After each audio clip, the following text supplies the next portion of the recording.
Okay.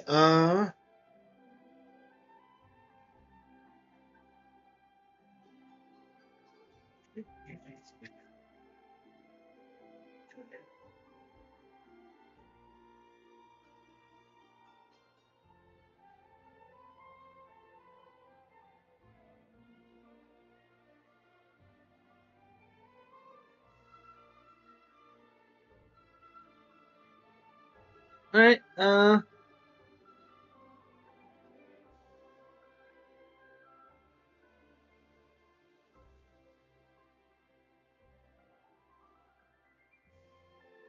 Ah, Pocopia surpassed 5 million units.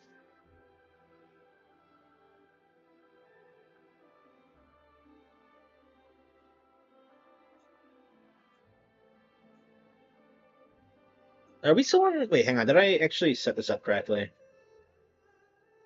Oh, Does that work? no, Does that work? no,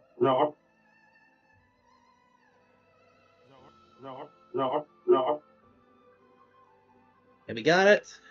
No. All right. Save. There we go. There we go. All right. So I haven't been able to play. Stop playing Xenoblade 2. I found myself playing it like again off stream for a couple minutes. I was going out. Like I was gonna go get some food, and then I just I just ended up playing this for like 15 minutes, and I thought I'd be able to shut the game off and do my quests, but apparently no, that's not how it works. The timer only clocks down while the game is booted up. So I did not realize that on my last several playthroughs. So yeah, I think we're gonna play a little bit more and see what's up.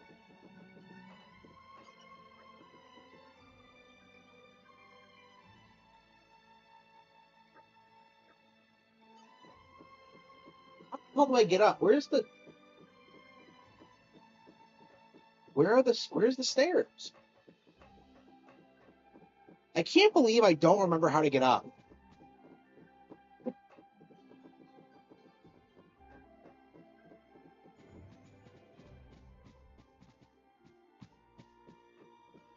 Okay.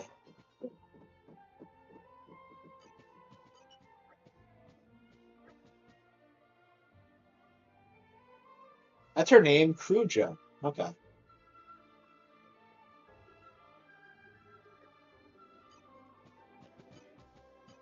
Is it the same girl?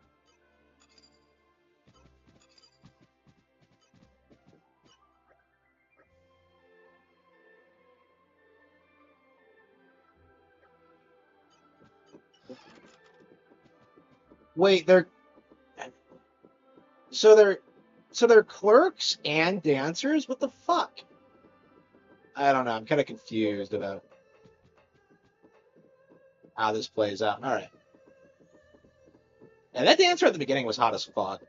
Like, I remember that just blew my mind when I played this for the first time. Like, really? I gotta put this go up.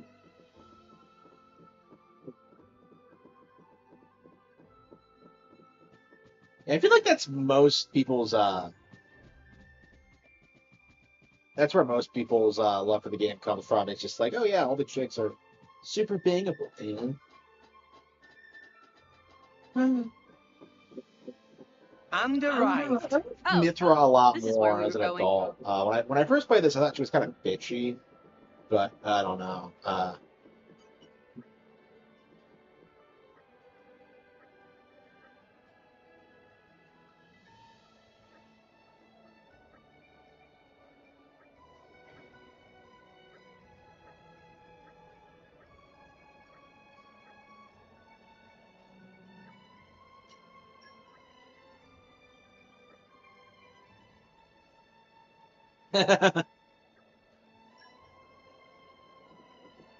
Wow, crazy. I was wondering if we need to like raise our rate or something.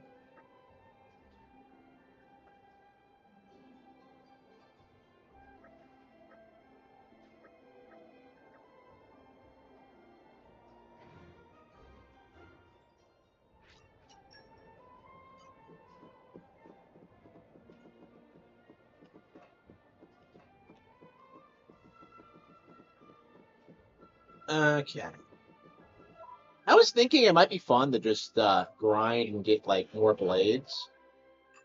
How many do we have? Rock's core crystal. Yeah, use Rock's core crystal so you can get rock again for a second time. Yeah, where can you get core crystals? Do you have to like salvage for them? Because you can't just buy them. Right? Oh.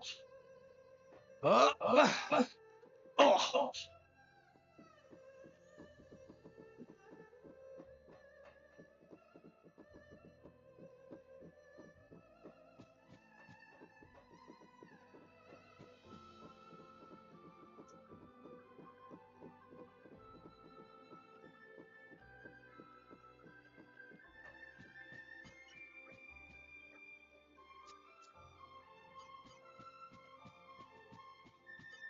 Where's everybody else? Okay, they were right outside. We walked past them. Right.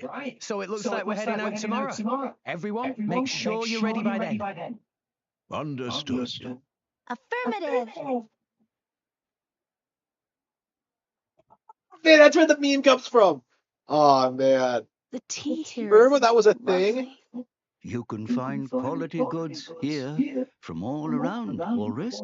You like the place? Hey, did this place exist 500 years ago? If there's time before we leave, I think I'll have another cup later.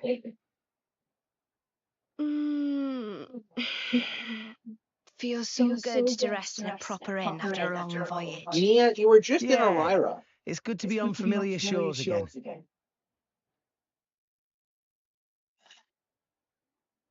But like, Bana's a bitch. Are we gonna address that? He's wearing a nightcap. This game.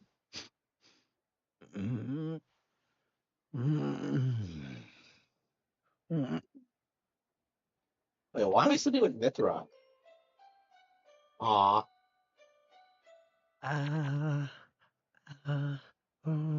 Oh, come on. What are you doing? Yeah, this is like the most mom walks in scene ever. This is worse than Atalantica. Ah! You! How did you... What are you doing in my bed? Wait. Ah! Monsters! Would you? You're the one in my room. The guy's room, see? Huh?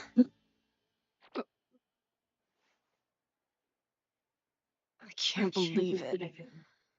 I did it again. I am such an idiot. Blacka. Is this what they call sleepwalking? You were staring. Huh? What? Pervert. Staring? Pervert? Really? Whoa, what? She's Staring? certainly exposing an awful lot of skin. Hot Come on. meat kettle. Right. Would you care to explain what that is supposed to mean, my good sir? Have you looked in a mirror recently? There's nothing wrong with the way Mithra dresses.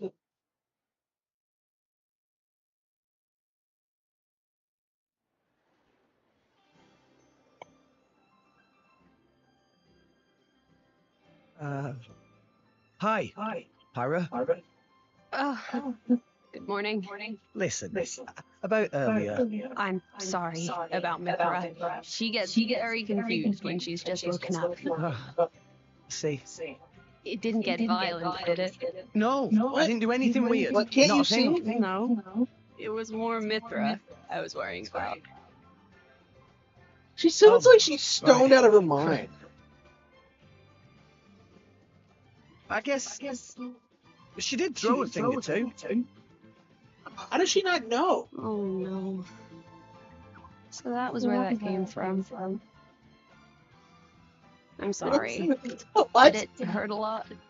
No, Wow. not Did her all. boobs get bigger? Really, I'm fine. I'm surprised that didn't become a meme. Are you sure? Honestly, my head is still a little painful. What? How did she not know?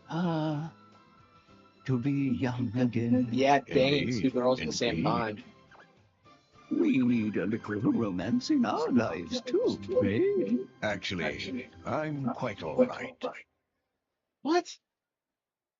Why are they looking at each other like that? What if he gay, bro? Wait, do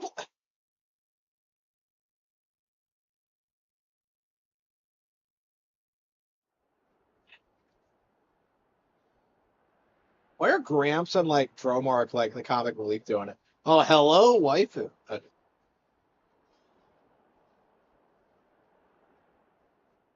I love how I love how like Pretendos will accuse like Nintendo of covering up female characters after 2. When you have like fucking Mirag who's like covered from head to toe and is still somehow hot as fuck. Like, again, people don't realize this, but like it's pretty exclusively the blades that dress like hentai protagonists. Like the actual human characters don't do that really.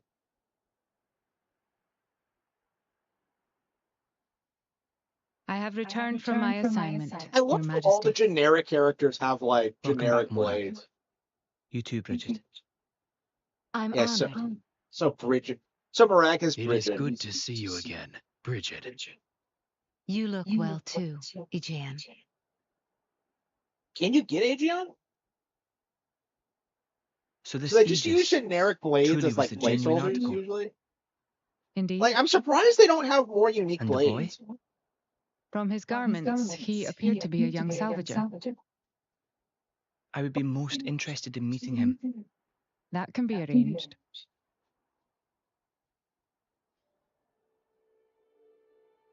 We have received reports of an attack on a ship headed for the Praetorium. A transport vessel. When does like Yes, Mirag join the carrying a party? cargo of core crystals. Core crystals. Torna's work then. Is Most likely. Mirag like the only person going up against Torna? According She to seems a to be the lucky only person who survivor, gives a shit. The culprit was a masked man. Jin. It must have been him.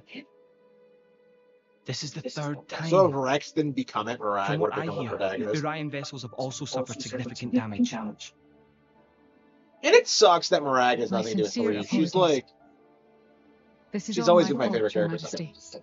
I let that Torna girl off lightly. I should have interrogated her more. You set the captive loose because you felt it necessary, did you not? That is enough for me. Besides which, if this really is the doing of that masked man, I doubt he would have been stopped, even by an army 5,000 strong. Yeah, there were people We have like more pressing speculating issues to that like consider. Nail is like Such as? Cena's father, The Senate which actually I don't know. I guess would have make sense, independently resumed but that the would mean that like excavation of Mirag Judicia. dies. The pro-war faction. Senator Roderick. I hated that stupid theory The where loss like of those core crystals that weirdos must have had that made like them Mirag restless. is the father. Like Judicia is a unbelievable. very delicate region. It would be Mirag's unwise to a provoke woman. Uriah. I understand your meaning. If the Senate make any unsavory moves, we can take action. I am the I'm counting on Senate. you, dear sister. Yeah, so you get like a lot of really interesting like lore bits, but a problem this has it feels like it doesn't do enough with all these regions, right? Because fundamentally, like none of it really matters all that much. I don't even know what happens to Banner or like any of these guys.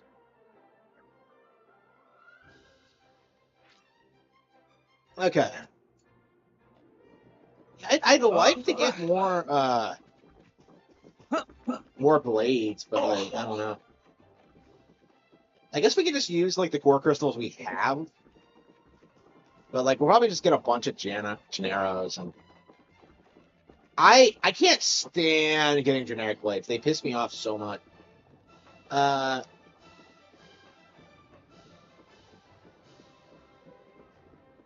don't know, man. I would have preferred like the whole concept of getting a bunch of blades. I'm not a big fan. I would have preferred like the unique blades to like, I don't know, just be a part of the party normally. I don't really get, like, maybe you could have some optional ones, but I think fundamentally,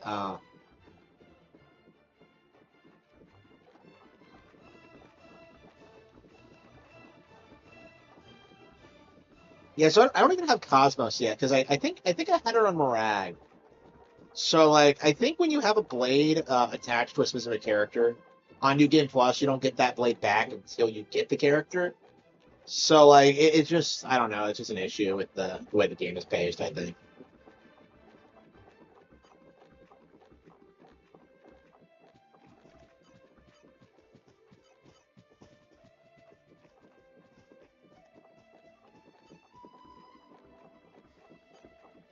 I don't know, am I the only Morag fan in existence? I feel like I'm the only person who, like, considers her to be my favorite girl. Yeah, Nia has a lot of fans for some reason. I think Bridget does. Pyra and Mythbred do, obviously. Pandoria does, but I don't know if anyone likes Morag much. Kind of a shame. I don't know. She doesn't do all that much in the fight. It's not like she's Edelgard or anything. She's kind of like Witness an my power, all anti-Edelgard of if you you. really. Leave Napon to Poppy.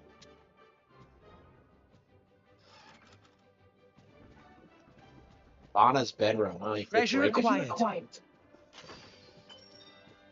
And Morag's kind of like the anti-Edelgard if you think about it, but she's actually You're all fundamentally mine. like Leave Napon not to a piece Poppy. of shit.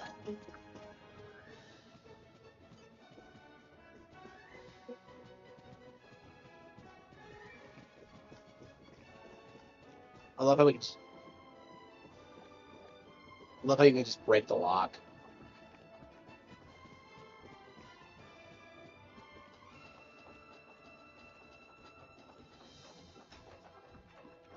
And arrived. Stop your prattling. We must move forward.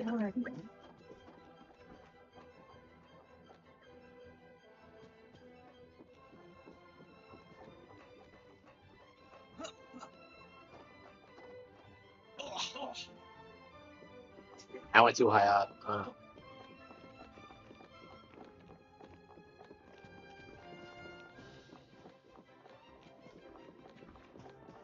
Hey, did we ever confront Vana on being a piece of shit? Like, it feels like we don't.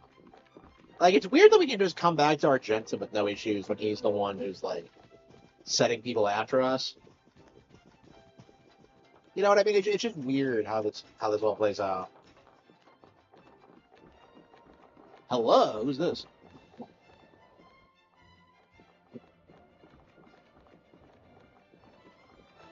Alright. A random NPCs in this game are beautiful. Okay.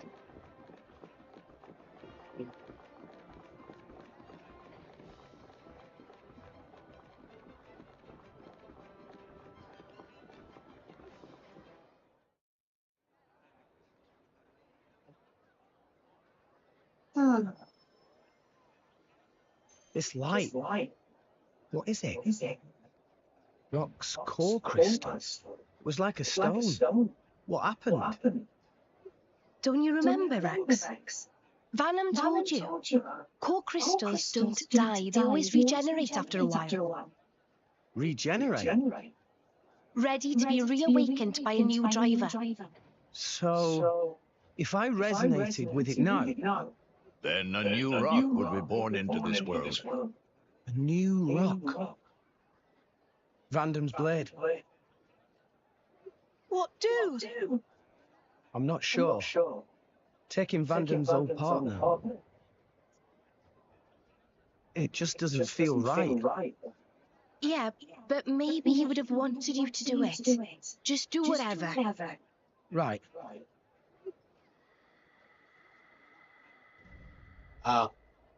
Probably time we headed for the ship, right? Oh, yeah. I'll go ahead and register us for boarding. Nia, do we really need to rush? Sure, we could take our time and miss out on the good seats. Oops. Ow. What was that kid's problem? Rex, your bag! Huh? No. What have you lost now? Rock's core crystal. It's not here. You mean a little brighter? After him, at once. Titan's foot. Yeah. I thought it was a girl. I'm thinking a girl. Alright, well, whatever. Titan's foot. Yeah, and I don't think I actually beat the Golden Country, come to think of it. So I was wondering if we should go That back and do little that. thief looked pretty young, right? Yeah. And those ears. Gormotti for sure. Whoa, So Gormati. let's see.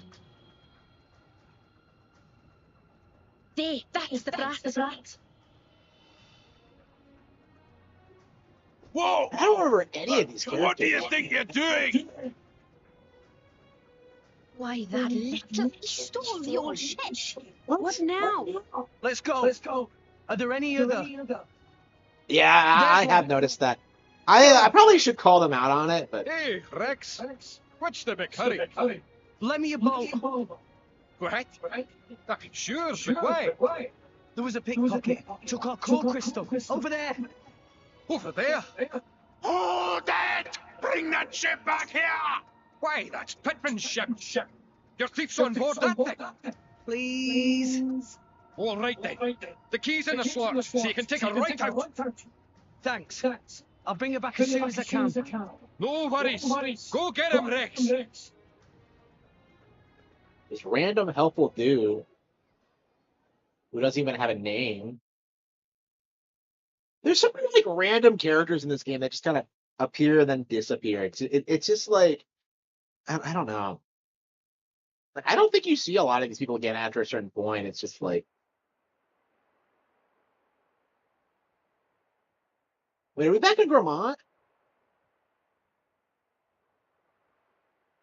The shit! Yeah, no doubt about it. This is where he got off. He may still be somewhere nearby. Right, then let's ask around and see what we can find. They're not Good using plan. Vietnams.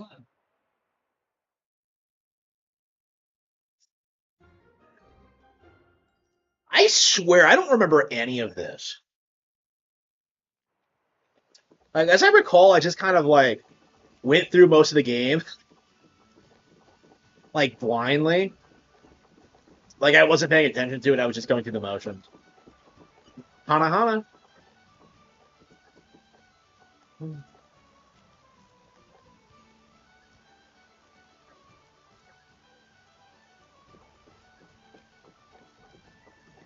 I don't remember this at all.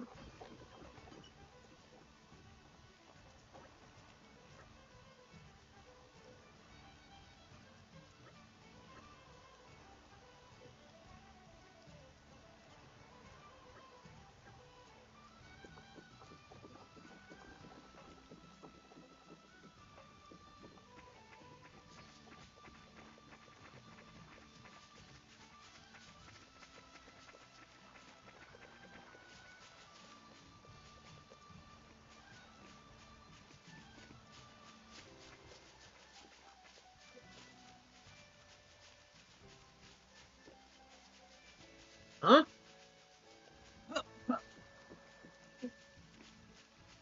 I don't. Oh, Millie. Millie, like the Millie from Xenoblade, Bat and Kaitos?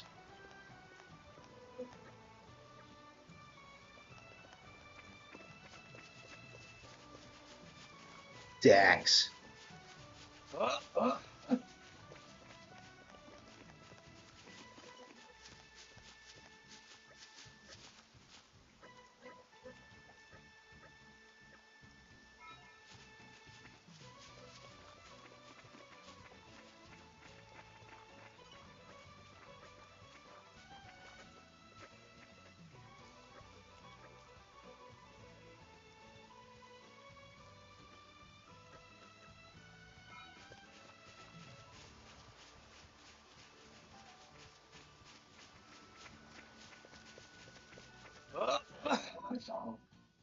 At what point do you get like more teams so you can send them out?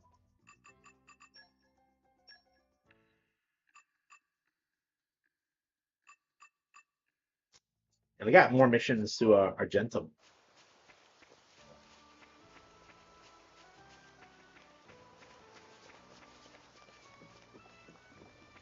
I think it's more Dania and then Indol.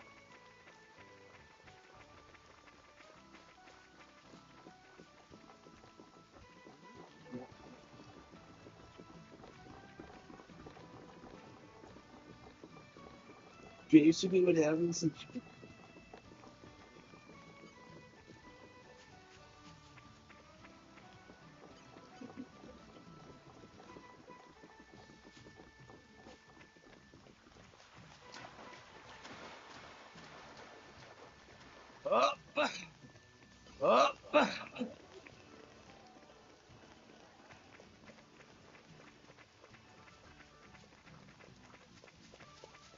Yeah.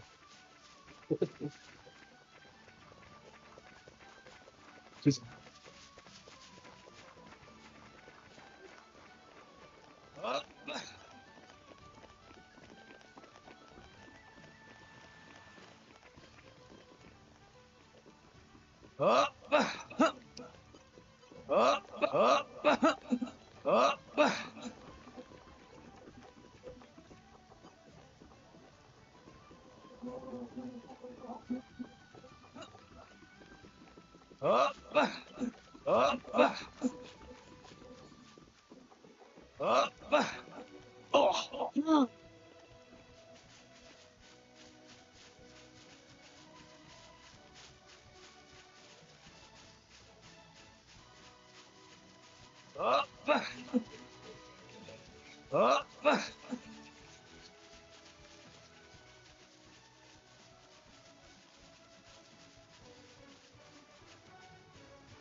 Just watch this, quietly. You're all mine.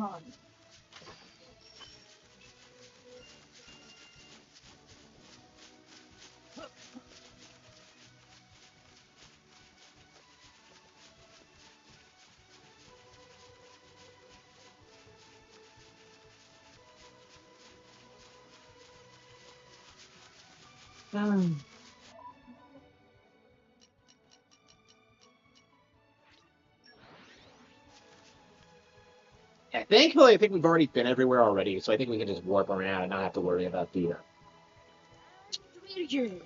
Let me get my breath. the stupid pathways.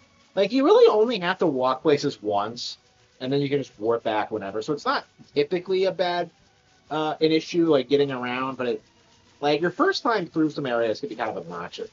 I mean, it's one of the reasons I like 3 so much because it actually does like railroad you through like the story mission, which is what the game should be doing. But yeah, like this really wants to pretend to be an open world RPG for some reason, even though it's very linear.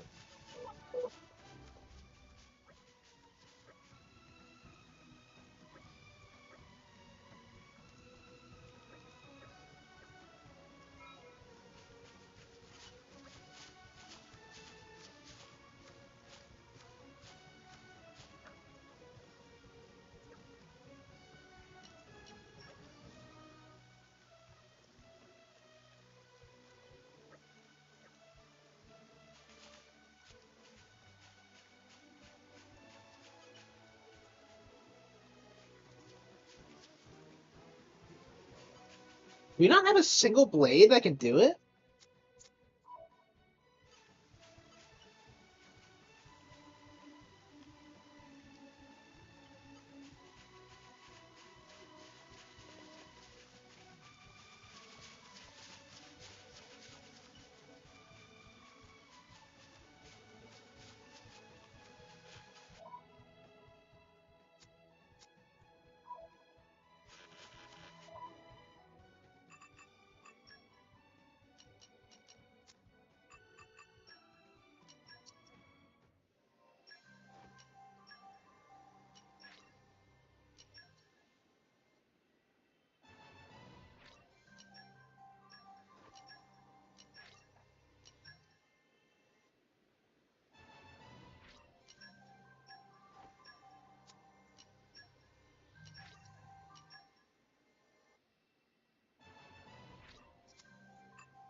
What is with all these like generic animations? Taiga.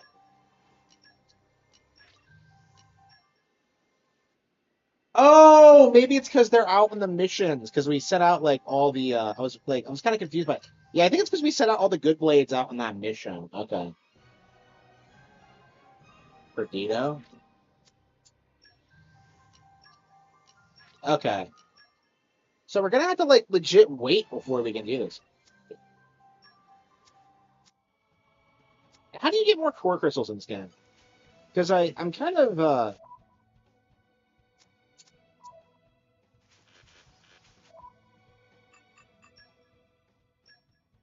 it's gonna be 20 minutes at least. Shit.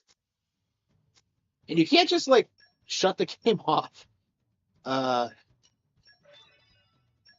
yeah, we'll just come back to it later. I'll just wait it out like off stream. Yeah, that's kind of embarrassing. Yeah, weird for sure though. Like, what do you mean I have to like? It's not real time. It's game. I guess it's so you can't exploit it, but I don't know about that.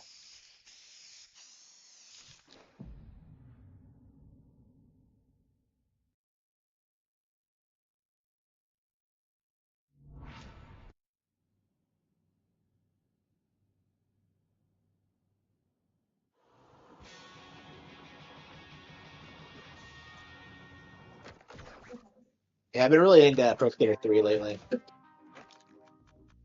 LA. Yeah, I can't figure out how to start the earthquake.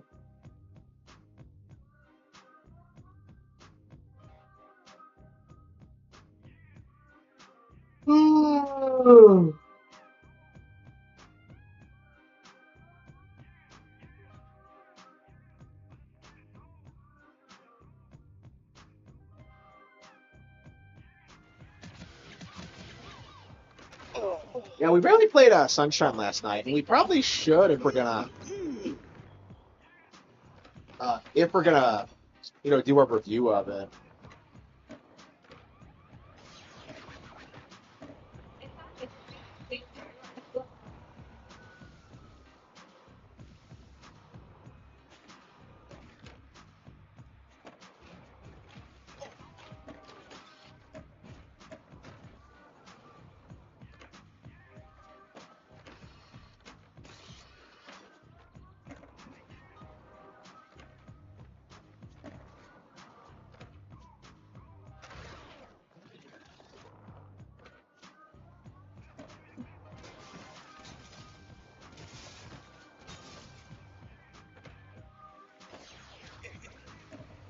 I miss this kid.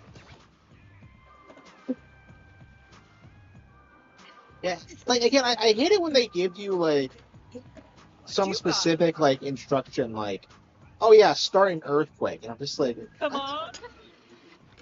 I have no idea what that means.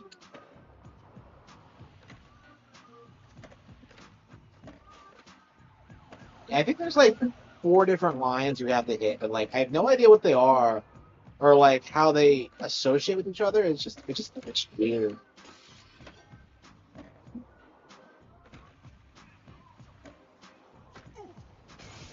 I want to play some Sega. Okay. Yeah, what are we gonna play next? Yeah, I think I'm ready to call it quits on this.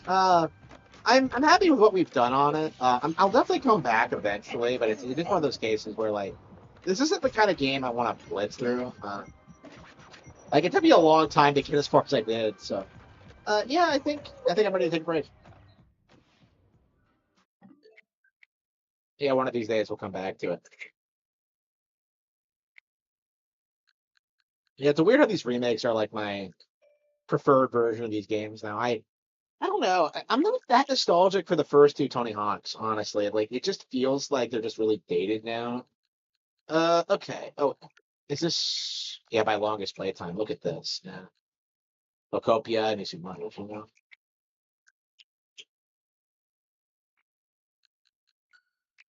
Yeah, I think we're making some tradition. Oh man, I'm already yawning.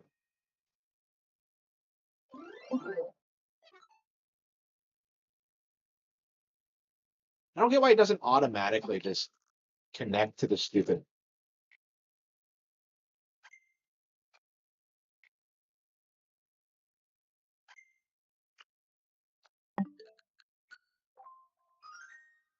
Ah!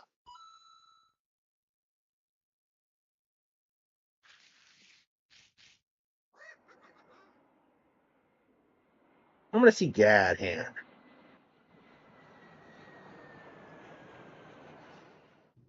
Hmm.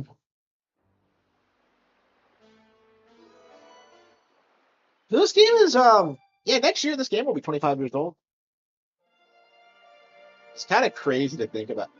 I mean, I feel like this game hasn't particularly aged well personally, but I don't know. It is 25 years old now.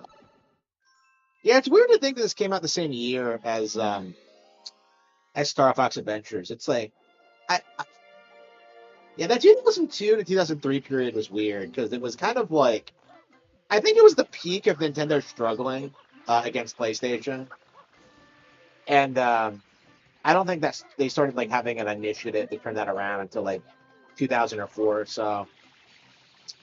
And of course, like we didn't actually see anything result of that until the Wii. And then of course, like the general public wouldn't admit Nintendo won until like much later. Yeah, you're actually so game journals are actually giving Fortune's Weave like glowing coverage. So a lot of people are like thinking that the game is shit, but like I don't know. I just think Fire Emblem's just that popular, honestly. I love how that's the cope now. Is that like yeah, game journals love Fortune's Weave, so that means it had to be bad. I don't know, man. I This might be the last time that like FE7 fans can try and like old fag the new ME into irrelevancy. Because they've been doing it since Awakening came out, right? Where they've been saying that like the game's been getting worse, and that's not really true, like at all. But like they've just stuck with it for so long, and it's really the only line they have. It's like ridiculous how often it comes up. Like, oh man, I was a huge fan of FE7, but like I never liked any of the sequels. Like, come on, like nobody thinks. And FE7 is super casualized anyway, so like the whole idea that like FE7 is like hardcore and that like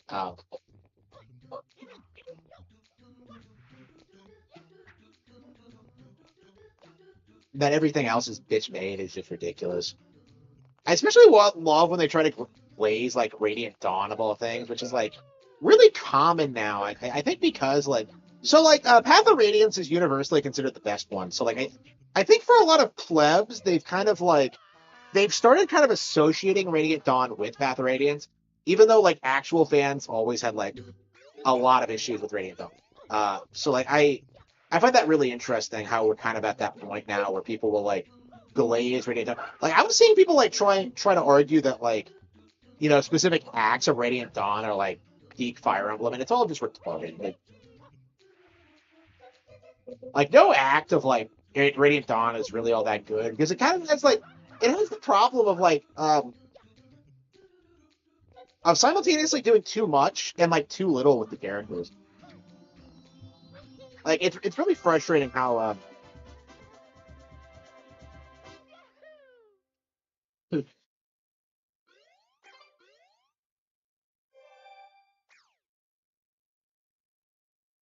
yeah, I haven't played like Radiant Dawn at all. Like I have never finished it since I first got it. I don't know if that was like right when it came out, like because I want to say it came out in like 2008, but I don't think I got it until like 2009. I remember getting that. I remember coming home and like playing it the first time, and just being blown away by it. Like, because like Path of Radiance was one of my favorite games. So like, yeah,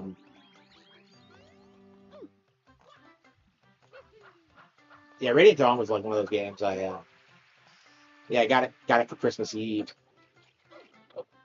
I got so many peak games on Christmas Eve. It's just crazy. Like Pokemon Yellow. A lot of my favorite games ever I got on Christmas Eve. Yeah, stuff like Pokemon Yellow, The Legend of Zelda NES. So I got it. I didn't even ask for that one. I don't know who got me that.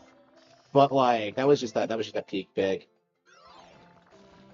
I don't think I asked for it. I mean, I was a fan of Zelda, so and it was cheap. That was like it was a $20 GBA card, so definitely a really good gift. I didn't know I wanted that. Honestly, I really struggled playing it for a long time, but I'm very glad I got it.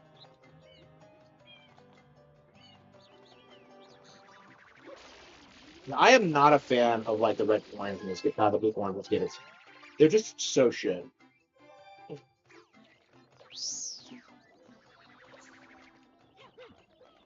Yeah, so my thing now,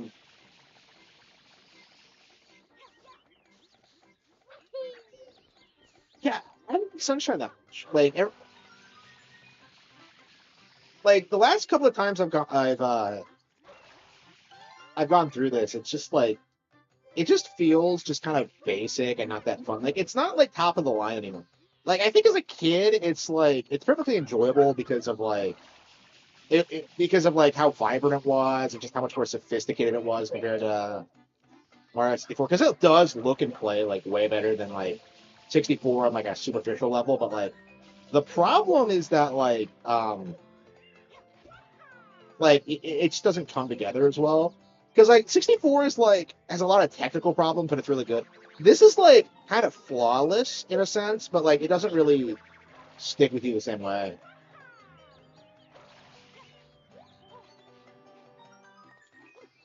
Yeah, it's weird that they only stuck with like the 64 formula for 2 games. Galaxy was radically different, and I think Galaxy was definitely the right direction to go in. Because I do think a lot of 2D fans were kind of put off by like the collectathon structure. Like I'm sure a lot of people hated 64 and Sunshine when they came out.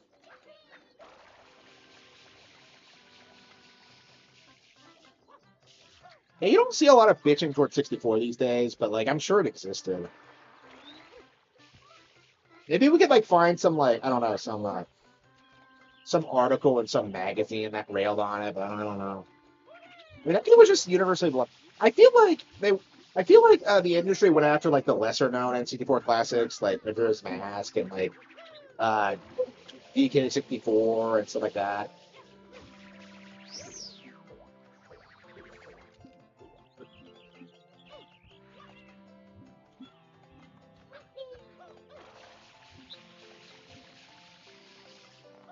No, I think I am kind of done with the game. It just feels like it's just not that much fun to play. You know, like you're just kind of it always just feels like you're going through the motions.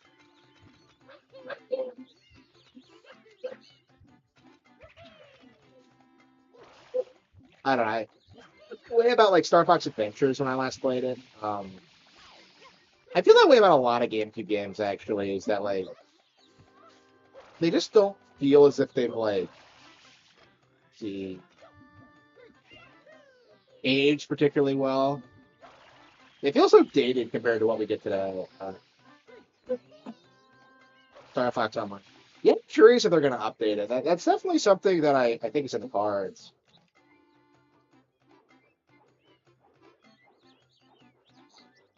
I can't remember the last time I struggled with this. It's probably somewhere really obvious.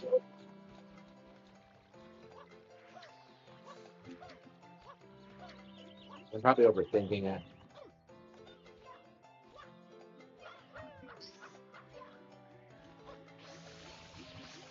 Yeah, I'm pretty much done with Star Fox. I don't know when I'll come back to it if I ever will. I actually played some 64 today because I wanted to record that Nintendo video, which is up by now. Yeah, I vastly prefer 64. There's really no like getting around it. Is that the remake is just not on that level of quality. Like it doesn't. It's not as likable. It doesn't. It's not as quotable. It's not like it just takes itself way too seriously, I think. And I know the remake has fans, and I'm definitely happy that people enjoy it. But like for me personally, I'll always prefer the original. And I mean, I guess that was true for like Ocarina of Time 3D and Majora's Mask 3D as well. But like, I don't think it's that big of a deal.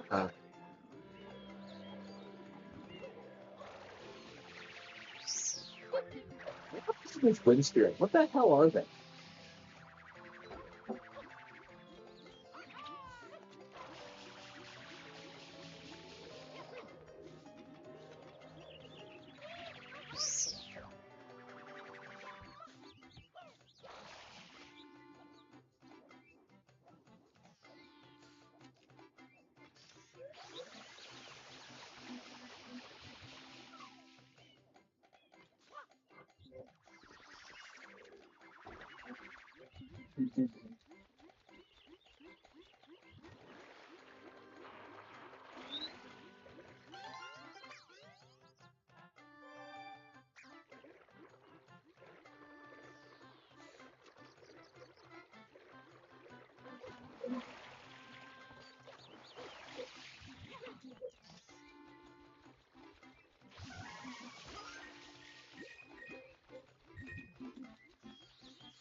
Yeah, it's in a village somewhere, but I don't. Oh, there it is. It's on the wall. Yeah, that was not hard. I don't know why I can do that. It's probably the most I've struggled with that level ever. It's not hard to do. I've done it a lot lately where like I struggle with things now that I wouldn't as a kid because I think I'm like overthinking things because I'm so used to like games being kind of subversive and like breaking expectation and then like when they do conventional stuff I'm just kind of confused.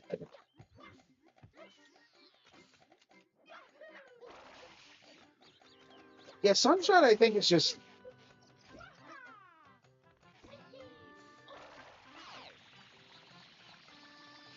yeah, Sunshine was never the best Mario. Shame to anybody who like pretends it is, but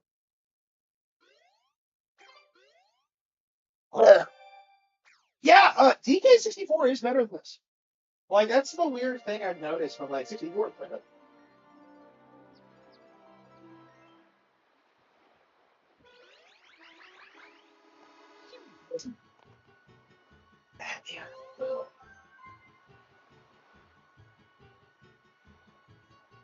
Yeah, my legs still feel tight. My legs just do not recover from my workouts. I just don't get it. I'm struggling to walk all the time.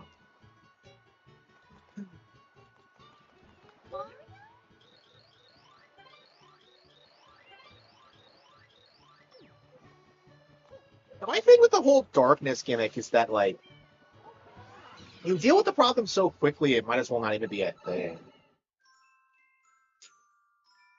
I think like you completely light up the plaza by the time you get like 25 shrines.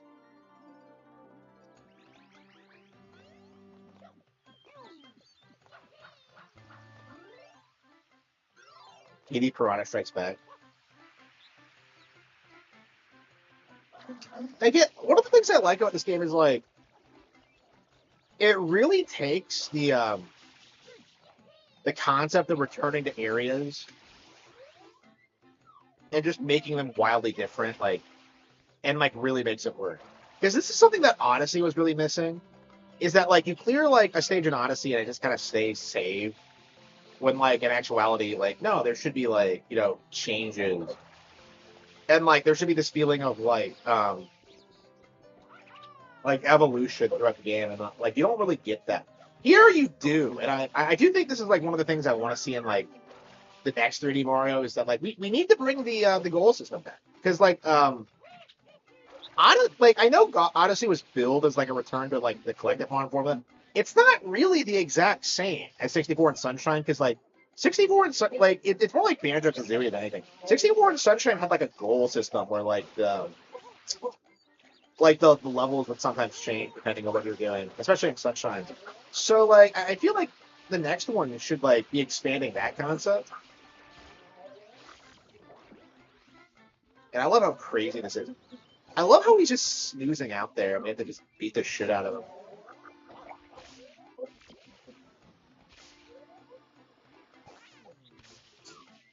And I love how like these old like Mario games have you like having to figure shit out.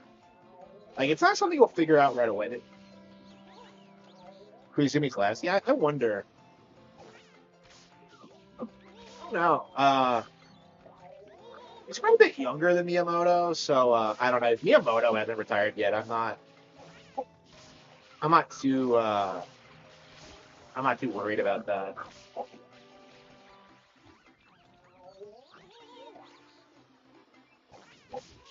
Yeah, because Tanabe retired.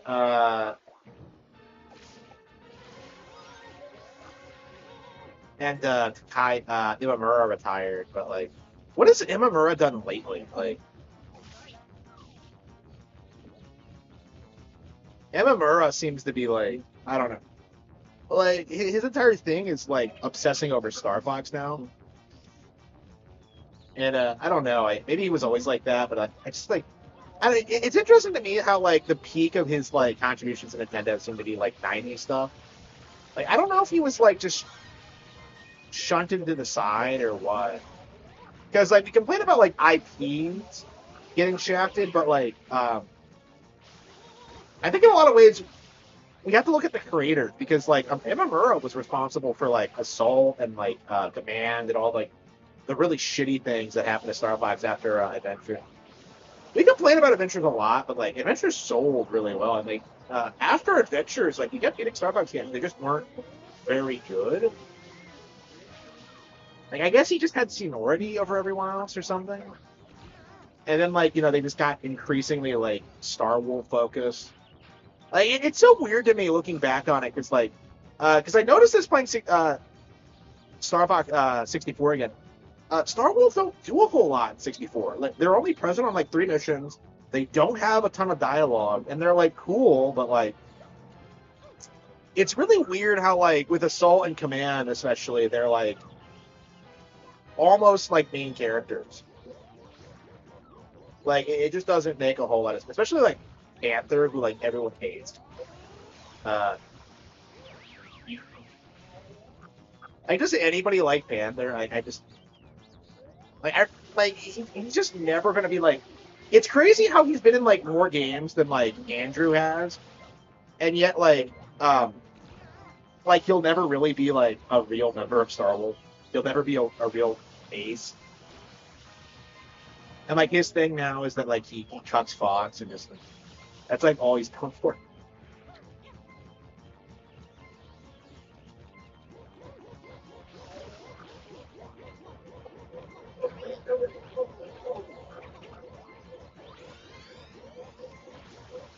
Never seen him come down over this way. Yeah, it's really cool how he actually attacks you in like the in the town. It's such a nice touch. It makes it feel like an actual threat.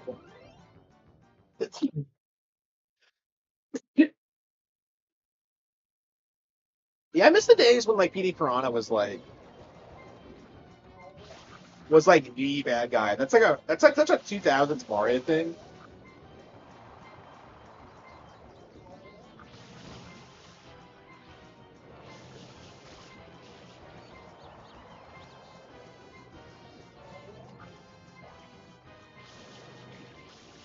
But he's not stopping. What's he doing?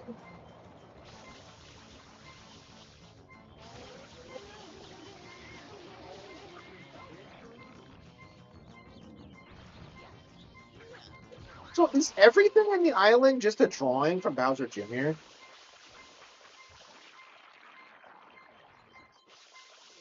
Imagine if I got killed during the cutscene or something.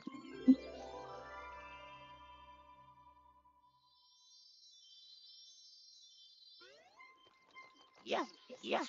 I'm curious when Anoma's gonna retire. Well, I think Fujibayashi's kind of like slated to take over for him, but like I imagine it's gonna happen in the next 5 years.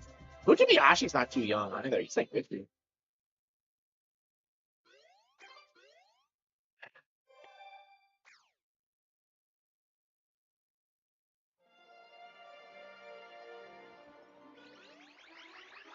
Yeah, like it's crazy how like this game only has like 7 courses compared to 64's 15. And like I can argue that like the courses are a lot better than 64's in general. Because like I think the last third or so are not that good. It is still kind of disappointing. I feel like 15 should have been the standard.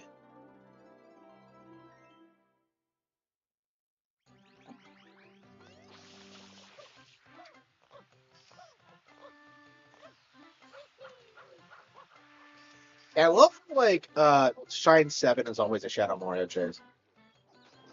Like, every single fucking time.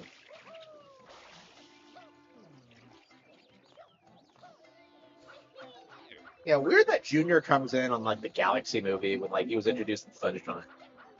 Yeah, we don't thought they would do a Mario World movie first. That seems to be Nintendo's like bait and switch tactic now because they confuse us about what they're gonna do. Because apparently Fortune's Weave is a prequel. I think we've seen enough to like definitively say that, but I swear we saw a lot of like information that like that indicated it was a sequel initially. I mean, it makes sense that it was a prequel because that's what I thought too when I first saw it. But like,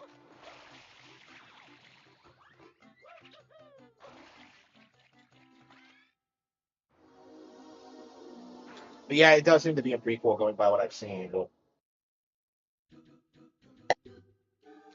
And I think you see Edelgard's ancestor too. So that's interesting. Yeah, Sothis is way hotter than I thought it would have thought. Yeah. So people are confused by this, but Sothis was not a child in the lore of Three Houses initially. Like she's a child after she got like fucked by whatever fucked her. I don't know. But yeah, so like actual Sothis is kind of a bitch. Like the amnesiac Sothis you get in like Three Houses is a way nicer character because she's not like I don't know jaded or whatever. But like yeah, in Three Houses 4, yeah, she's always been kind of an alpha bitch. Like way worse than Rhea actually, because I guess that's where she gets it from.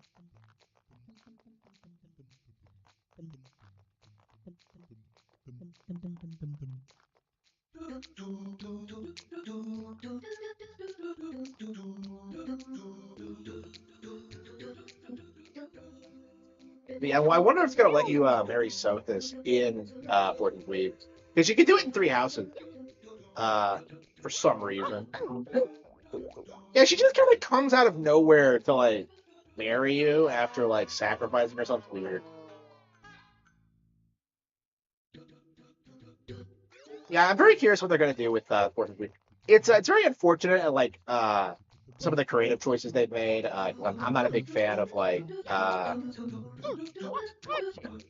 the woke element. Like, there's like a ton of diversity in this game. I don't know. Hopefully they've removed the homo shit though. I don't think shit was like too popular in like Shadows, so I don't know. I wonder if that was like the point of Shadows was so that they could just pump that out, get their DEI score up, and then just kind of do whatever. Because that seems to be what they're doing with like Fortune's Weave too, where uh like they had the DEI characters, but then like in the actual story, like you're the pure white character that comes to save the day, which is kind of low-key incredibly beige. I don't know. I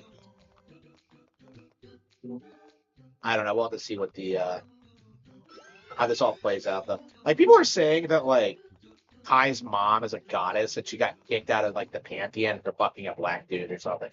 And I'm just kind of like, I don't know, man. I don't know, man. Like anime blacks are not like real black people. It's kind of the way like I kind of justify it at this point. Because like you're telling me that like Kai is supposed to be black, but his dad is still around. Like that just seems like not particularly accurate to reality.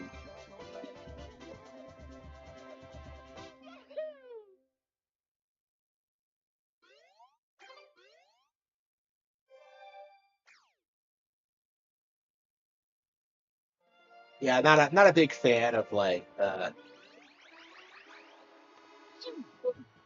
not a big fan of the character designs in Fortune's Weave. I don't know.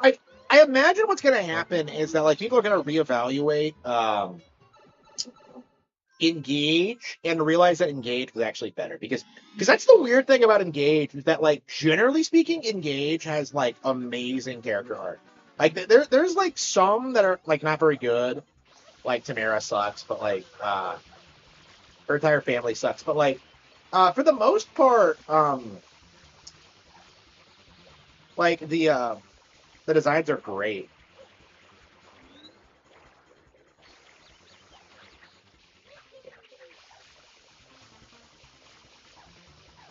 So like you just have like base characters like Gold Mary and shit like that. Like you just uh like no one's ever gonna prefer like the darker skin characters as long as like the better characters exist.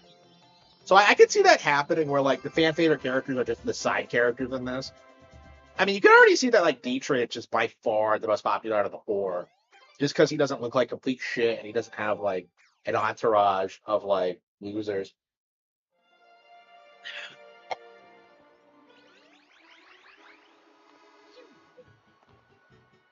The woke characters. Well, I think everyone dies initially, but you go back in time to like save them.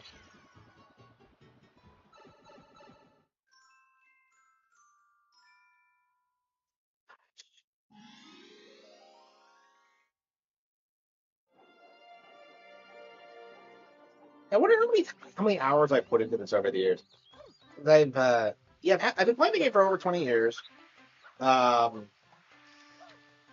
yeah, I remember I did my 100% run in 2017. Never came back to it, and then I played it twice since then on the 3D All Stars collection. Um, so I did 100% my original GameCube copy back in the day. But like these days, I'm just like I don't know. I don't like it that much. It's not fun to come back to really. Like not even for nostalgia. I don't really care for much in the game. Like so many of like the stars are like collect red coins or like it just I don't know. It's still a pretty gorgeous game. I would say that's one of the better things about it is the different style.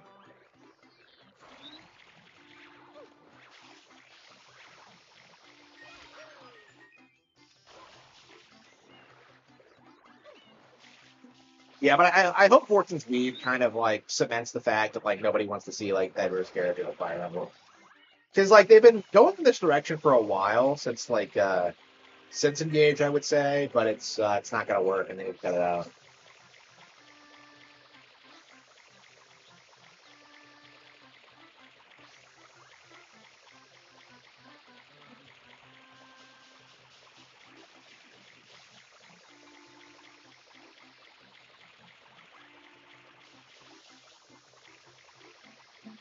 I don't know. I think Chase Saint in like Scarlet and Violet I'm sorry, Legends EA kind of cemented this.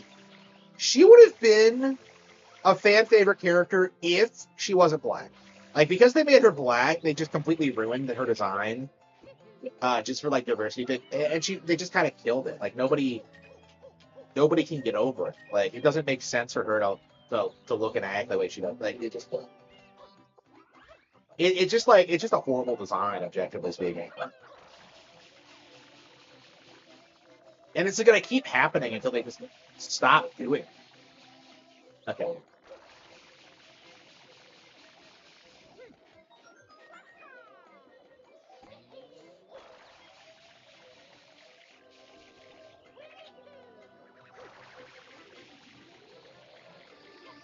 Filipino.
Those who cross Andros will die. Okay. Yeah, we'll have to see what happens with Fortune. I mean, everything I've seen about Fortune Weave seems to be Kino. But yeah, we do have to like kind of talk about this aspect of it because it is kind of worrisome for the future. I mean, I think we're kind of moving past this now. I think Nintendo is just like 10 years behind everyone else. But like the thing is, like the way they're doing it is still like way better than the way everyone else does it. Because like at least they're coming up with like unique characters instead of just like I don't know, making Mario or Zelda black or whatever. You know what I mean? Like that's better than what other people were doing, but I don't know. We'll have to see at what point it stops.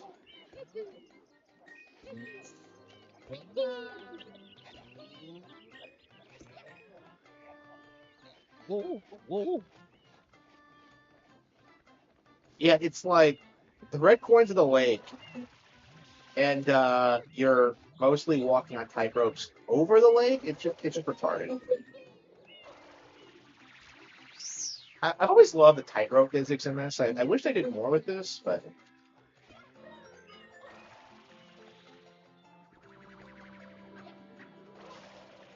yeah, it's a tightrope walking is one of my favorite things about this game.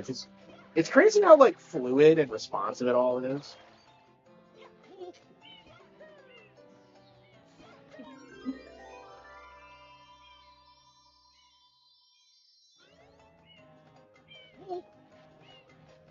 Yeah, but I went on record last night saying that I think Sonic Adventure is better than this, and yeah, I do think so. I feel like Sonic Adventure has more of a personality. I feel like it has like cooler stages. I feel like it has more interesting gimmicks, a better plot, better voice acting. Like it's just a cool video game. But like keep in mind, Sonic Adventure is like the only Sonic game I like, and like this is pretty much the only Mario game I don't really like.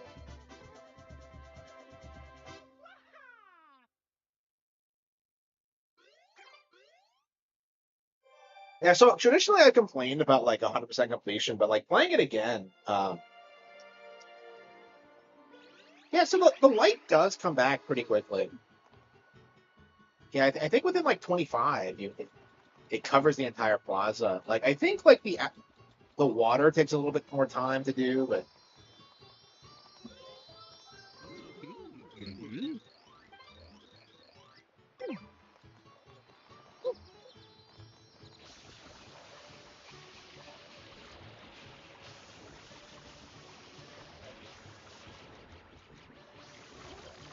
you get the first three stages pretty quickly. Yeah, I'd say Pinna Park. Like I'd say like Pinna Park or the hotel are my favorite stages. I love the hotel. The hotel is what fan of all the stages in this game. Like I wish there were more of them, but like all the areas.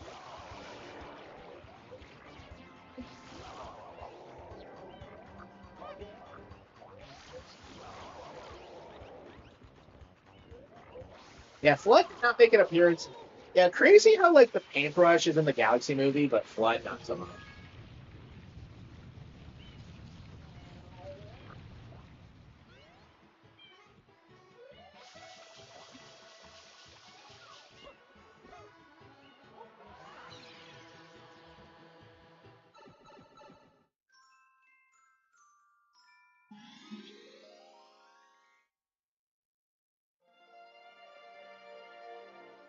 Yeah, this is probably my least favorite stage because like I just feel like all the shines here are really boring because they all just like involve you going across the same stretch and like it's just like oh wait no the tower I think is key because that's like leads to one of the best calls there. Yeah.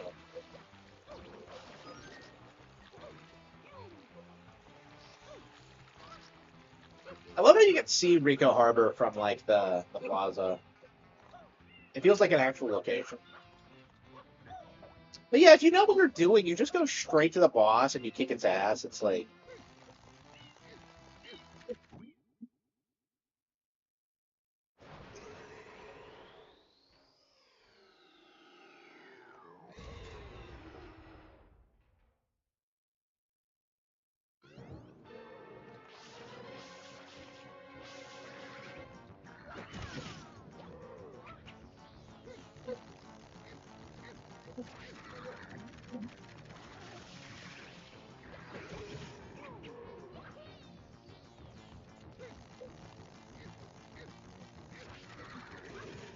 NSO console. Right now I'd say, yeah, probably 64, honestly. Because like the Super Nintendo has a ton of third-party games that are all-time classics that aren't on NSO, and like I think the N64 has done a better job like getting the third-party games on there. So like we have like Turok and we have like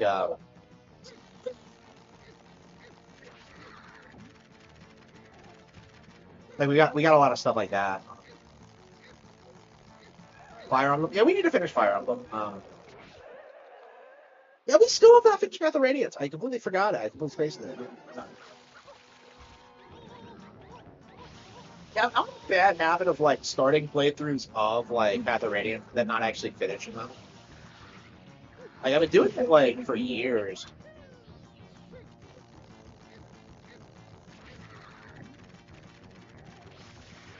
I always felt like growing up I didn't play enough Fire Emblem, Path of Radiance, but like I don't know. I beat it once. Yeah, it's like really common for me to get to the final boss and then just stop because like I know I can beat it and it's just like, well, if I know I can, like, why don't I do it? It's just like I don't. I always thought the final boss was just kind of annoying.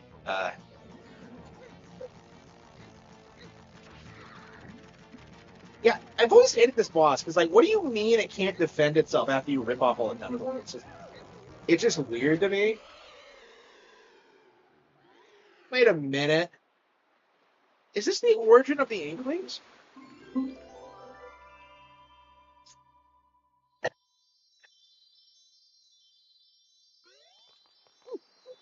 I mean, like, Big Man has to be, like, descended from the Mantis form, right? FE7? Yeah, it is, yeah. I love FE7. I think it's too long for an FE, but yeah, it's definitely a great game.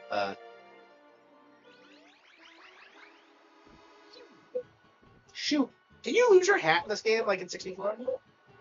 I don't think you can.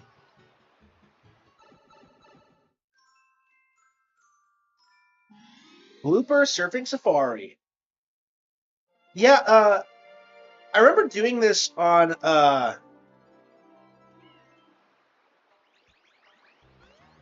Super Mario. I remember doing this like Splatoon Raiders is the surfboard, and it really made me realize it's like this game is 25 years old, and it has better like blooper controls than fucking Splatoon. Like I don't understand like why they blew it like this. Like this is so much more fun and satisfying to control.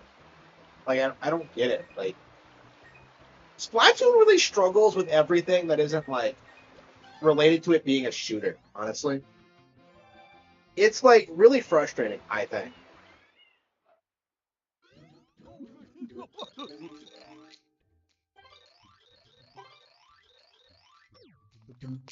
Super blooper surfing.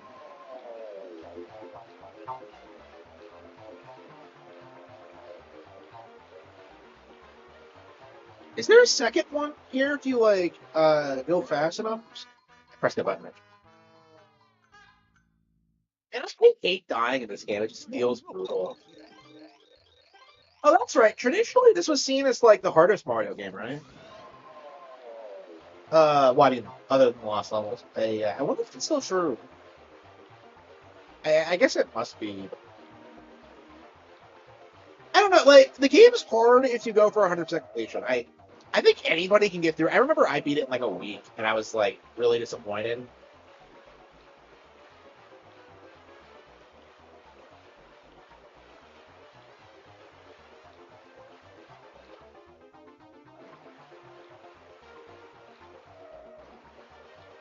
remember reading about this in Nintendo Power back in the day, and it was just so, you know.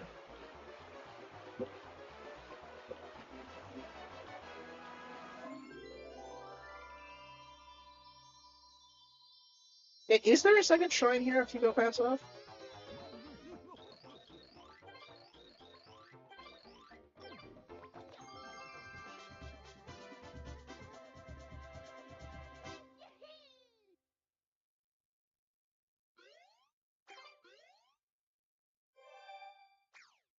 Well, yeah, it's crazy how I can play like 64 and like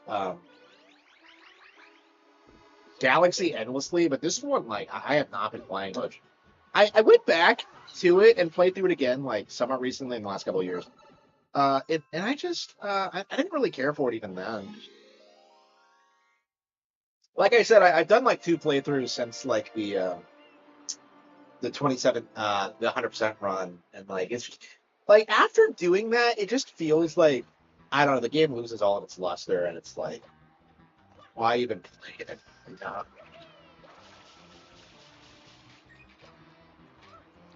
Yeah, Rigo Harbor is just like shit in general. You actually can't beat all the stars here until you get Yoshi. So it's possible to do like to try and do like the shine here and then get completely filtered by the fact that like you don't have Yoshi. So you can't do anything. It's just unbelievably retarded. And the game doesn't really do a good job like explaining that to you. I mean, it's not normally a problem because like I feel like most people would never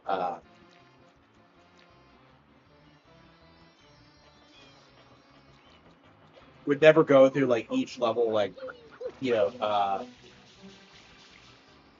100% them like I'm doing now, but it's just man, this is like if this was Xenoblade, we'd all have to like go up the normal way, but here we are just like cheating like a boss.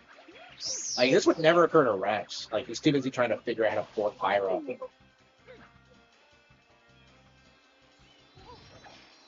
Well, Pyro's actually already into him though, so like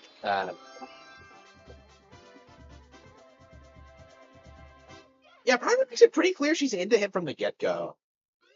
It's like Mithra who has to be like a Sandire about it.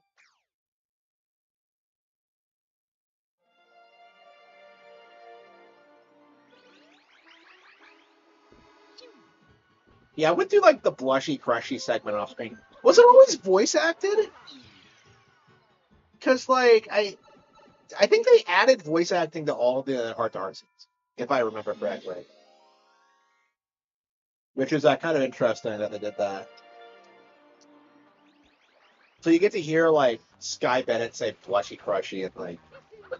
I remember watching her stream that, and she was like cringing at that. Like I don't know, like I guess Western women hate the idea of like moe.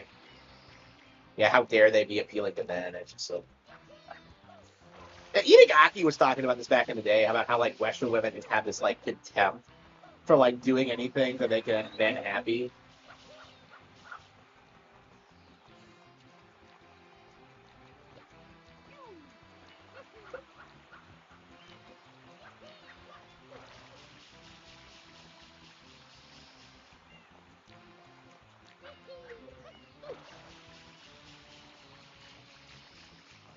Oh, I know. It's actually good.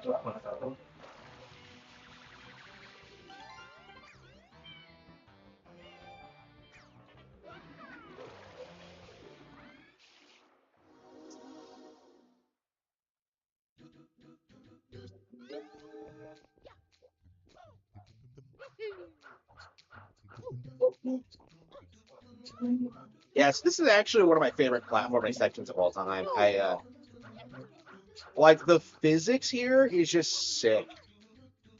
Like just the awesome stunts you pull. And I just never really got tired of it. Yeah, I don't remember getting so many game overs. Like, am I getting old, or am I just like not out of practice? I don't know.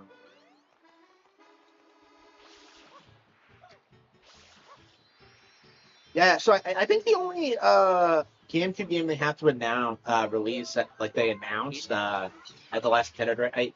I think Pokemon Coliseum was the last. I can't think of anything else. But yeah, we're actually quite a bit behind because we didn't finish Fire Emblem. We didn't finish Pokemon XD, and we haven't finished them. I don't know. I'm not like super keen on this or like Pokemon XD. I think we'll at least beat this. I was kind of talking like I was trying to say that like I might consider like I was gonna like I didn't say might, I said I would do it. I was saying that I might like that I was going to like 100% this, and now that I'm playing it again, I'm just like, yeah, it's not gonna happen.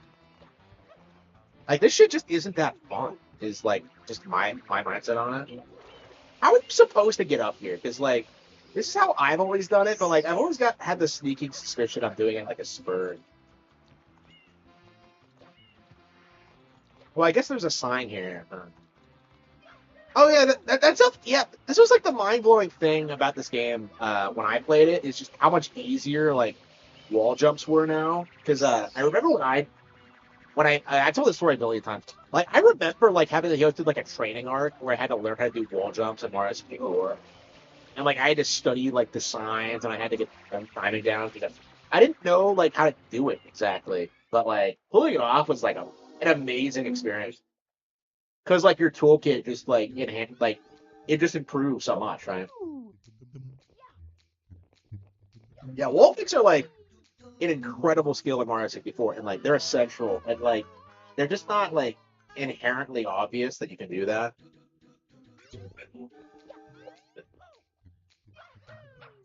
Yeah, the way it happened to me is that like I got to Cool Mountain, moved past it, and then went back and then discovered the wall kicks will work section.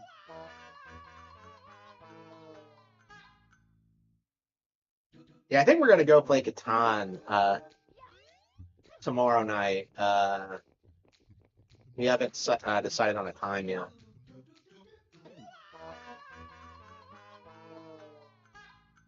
I mean, I hope we play Catan because we were kind of talking about like how we didn't have time to actually play it.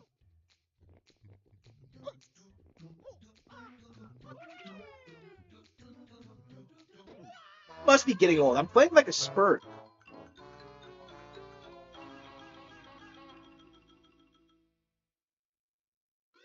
I mean, this isn't really an easy level, but like, man, I remember as a kid just going through this.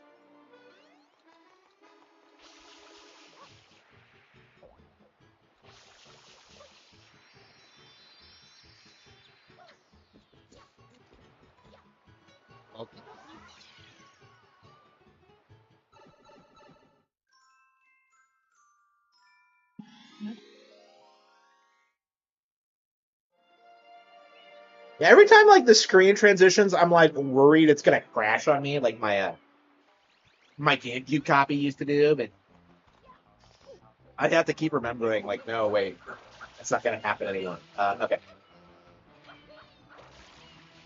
Yeah, I wonder what's wrong with the GameCube disc because, like, I feel like it's really difficult to damage GameCube discs specifically. They're very difficult to damage. Like PS3 discs are pretty notoriously difficult to damage too, but like GameCube discs just as much. Like we were talking about that back when the used game store that used to be good, but it's gone. Man, I walked by the used game store today. I stopped going there years ago because they went to shit.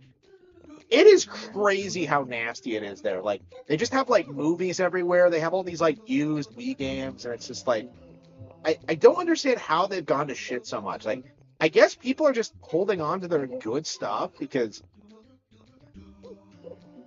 yeah, I don't know what their business model is now. Like back in the day, you would go in there and you would like see like all this crazy rare like GameCube stuff. I remember getting like Eternal Darkness there and Killer 7 and like I saw a copy of Piano 7 there. Well, I mean, at the other location once. And like, I was just like so over the moon about it. And like, man, like yeah, they must have been really struggling. I mean, I remember going in there around 2014 and like noticing that they were trying to sell a copy of like Mega Man X for like $100. And it dawned on me that like you could buy that for like $8 on like the Wii U Wii shop.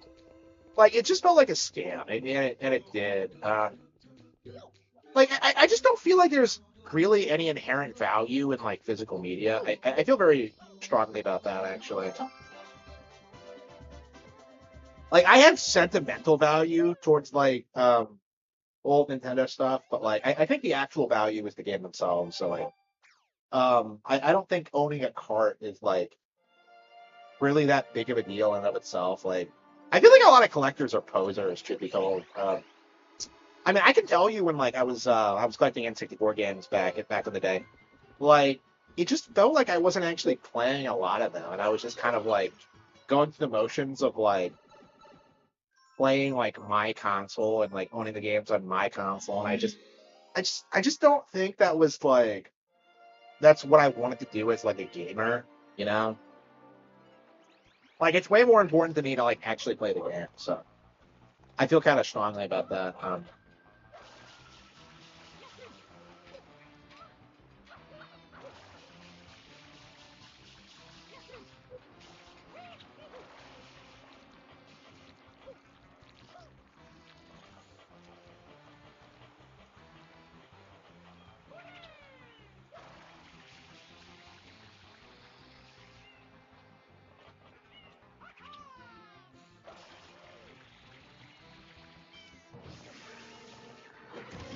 Did I really come down here without getting the?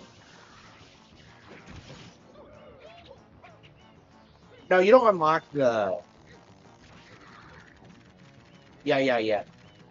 Yeah, so you're supposed to use the. Yeah, so you're supposed to use the rocket pack to get up here, but yeah, I was able to do it without that.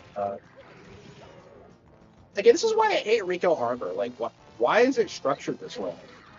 Like, you should be able to do everything you want right away. Why? What's with the arbitrary power-up system? And it's not like they're that far into the game, so it's not that big of a deal. But like, you do notice it if you try to like replay the game. They're like, wait a minute, why can't I? And what the hell is this? Like, how is this boss any more difficult by like putting it on a platform though? I love how Squid like it really is a Splatoon character. It's weird though like Splatoon really does feel like the spiritual successor to Sunshine, really.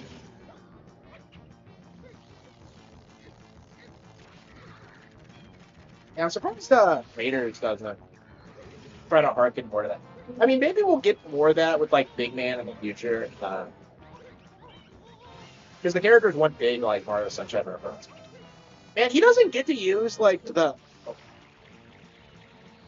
Manta Storm at all.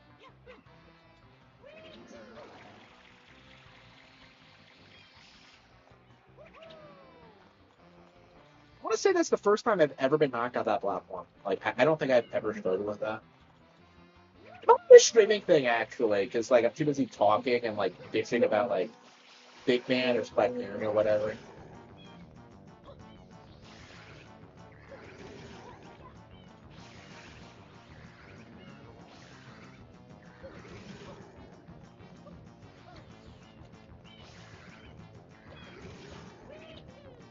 I used to be able. What the hell is this? Okay, I'm getting old because like, why am I flipping all over the place? Like, it's not that hard to do. You just jump on both of them and then like pull one and then repeat. That's it. It's not hard. I know exactly what I'm doing, and yet I'm playing like an idiot.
Yeah,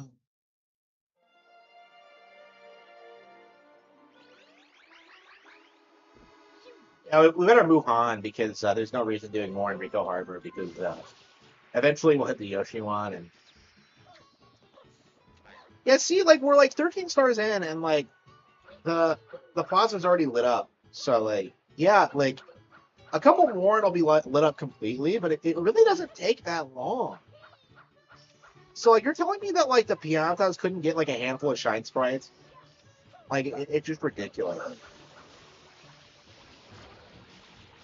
Look at this blue toad that gets absorbed. I was always kind of confused by that. It gets absorbed again.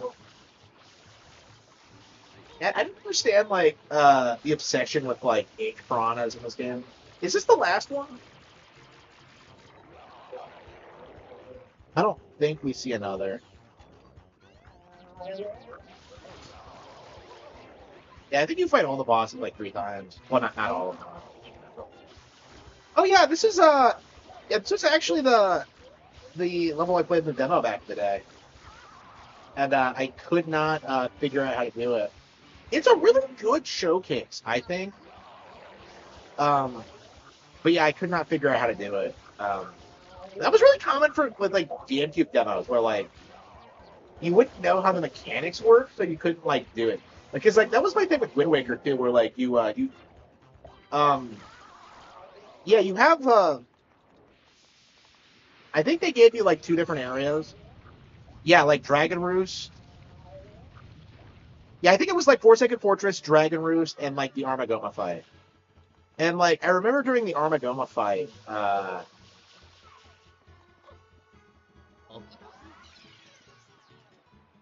like I couldn't figure it out at all. So like I never did actually beat it. But I did like the Dragon Roost thing like several times, and I would always get pissed when like I got up to like the Rito and the Rito chieftain and he starts like explaining the plot to you, and then it just cuts it slowly fades to white. Like no, wait, I'm invested. Oh, the boss is until the second stage. Right? Yeah, I miss demo stations. It's definitely kind of a shame they've kind of fallen off. Actually, no. Switch has demo stations. I went to Target the other day, and they actually have some pretty good demo stations. I actually saw someone playing Prime 4 on it when I was there recording that video. So yeah, like Prime 4 seems to be pretty popular. Is like the weird thing about this because like a lot of people think it bombed and that like nobody likes it, but like I think it's like guaranteed to do better than like Prime 2 and Prime 3. Like people really forget how controversial Prime 3 was when it came out.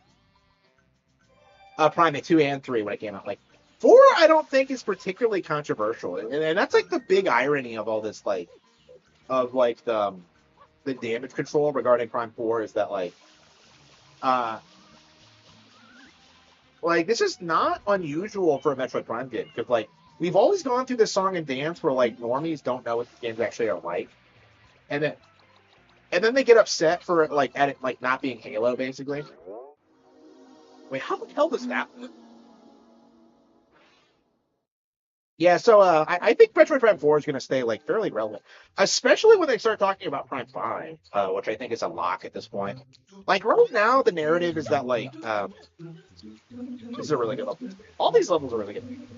Right now, the narrative is that like Metroid Prime is in trouble, and I'm just kind of like, you guys do realize you just went through like um, an 18-year like gap between releases, right? Like I think the IP is fine.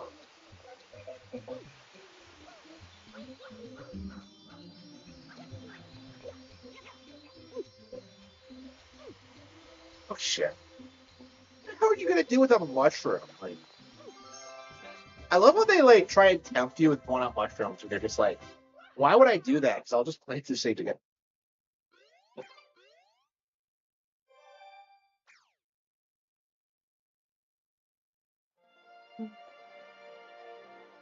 Yeah, it's Piano Park. Whoa.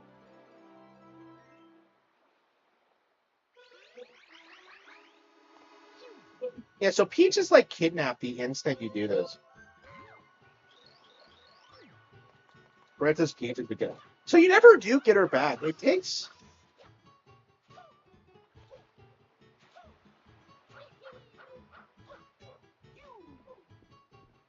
Again.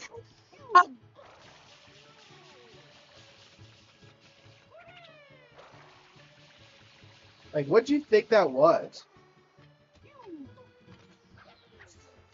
I love how exasperated people get with like Peach getting kidnapped. It's such a great joke.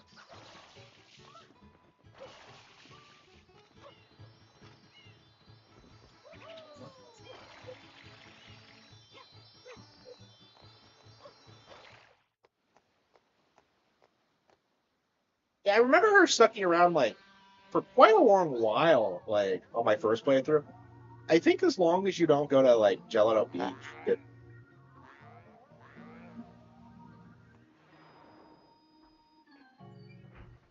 most beautiful Mario. Yeah, I'd argue that. Yeah, it's very aesthetically pleasing. They put a lot of work into the environments. I think. Honestly, like there's something about Odyssey that like feels really unnatural. Like Galaxy feels that way too, but like Odyssey was specifically trying to like feel like sunshine when it comes to like the kingdom designs, and it just doesn't feel as like real. You know what I mean? Like I think with Odyssey, you're always gonna see the NPCs in the same spot, and then like with Sunshine, they're always moving around, and you sometimes see them go through like character arcs and shit like that. They'll like recognize you, and it's like, yeah, this is the game's signature level, I think. The Mecha Bowser fight.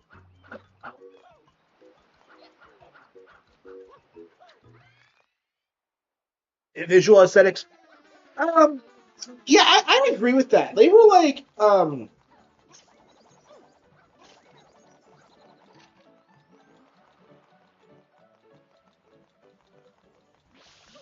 yeah, they did a really good job of blending like a realism with like the cartoony aesthetic. Like, yeah, I agree with that. Like Odyssey, like I think Galaxy became too cartoonish, and then like Odyssey tried to rein it back a bit, and then like Odyssey just isn't as good. That's crazy that Odyssey only came out like 10 years after Galaxy. That's like crazy to think about. And now we're like approaching on another 10 years. Um, I mean, we've gotten Wonder since then. What happened? Did the perpetrator get away?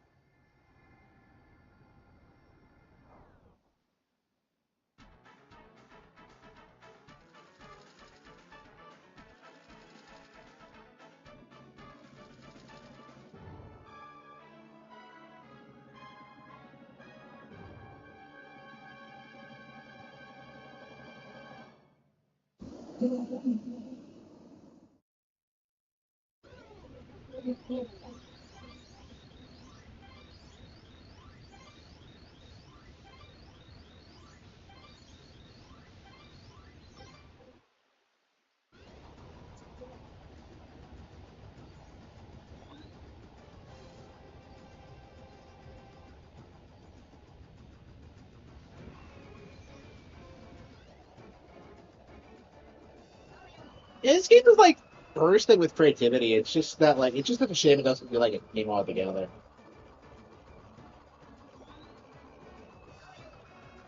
Koizumi?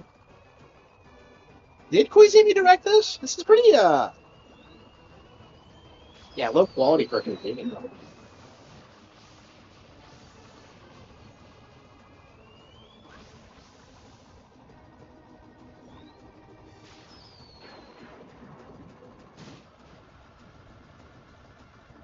Yeah, Koizumi is really big on that.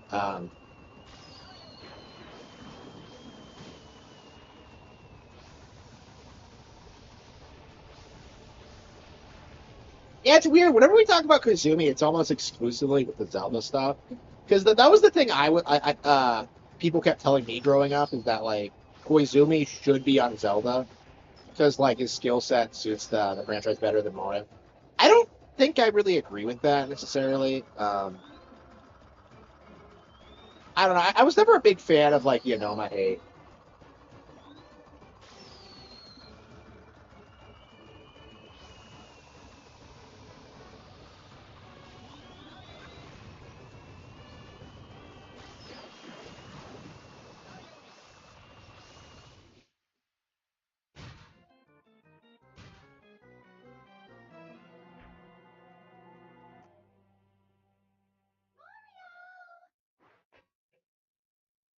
Yeah, Majora's Mask was way better.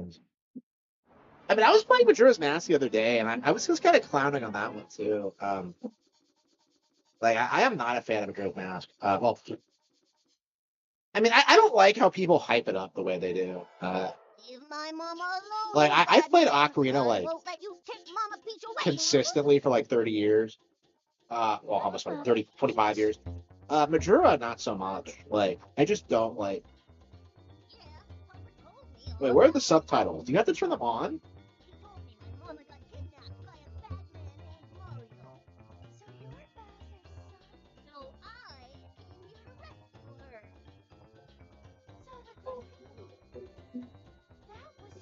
Is my magic brush. When I draw with this, all my wishes come true. A strange old man in a white coat gave it to me. A strange old man in a white coat. Oh yeah, that's never gonna go. That pisses me off. That they introduced the concept that like Flood created the paintbrush and Flood, and they never do anything with it. That like infuriated me as a kid. You're telling me they're gonna like explicitly state something like that, and then it just never.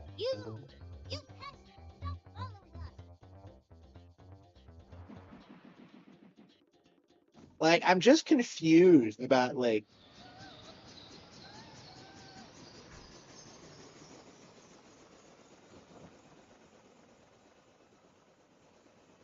No, not again. It appears to be heading toward Corona Mountain. Corona Mountain. Whoa, I guess we have to go to Corona Mountain next. You know you're a real Nintendo fan? Yeah, I know. I've been trying to get like a bit better at it to talk about more fringe people, but like, yeah, I'm nothing compared to like Nintendo Forecast. That motherfucker will go through like entire credits and like compare them to like older games. Like it's crazy. Okay. So Peach has been kidnapped. Wow. We're not gonna see her get at the ending.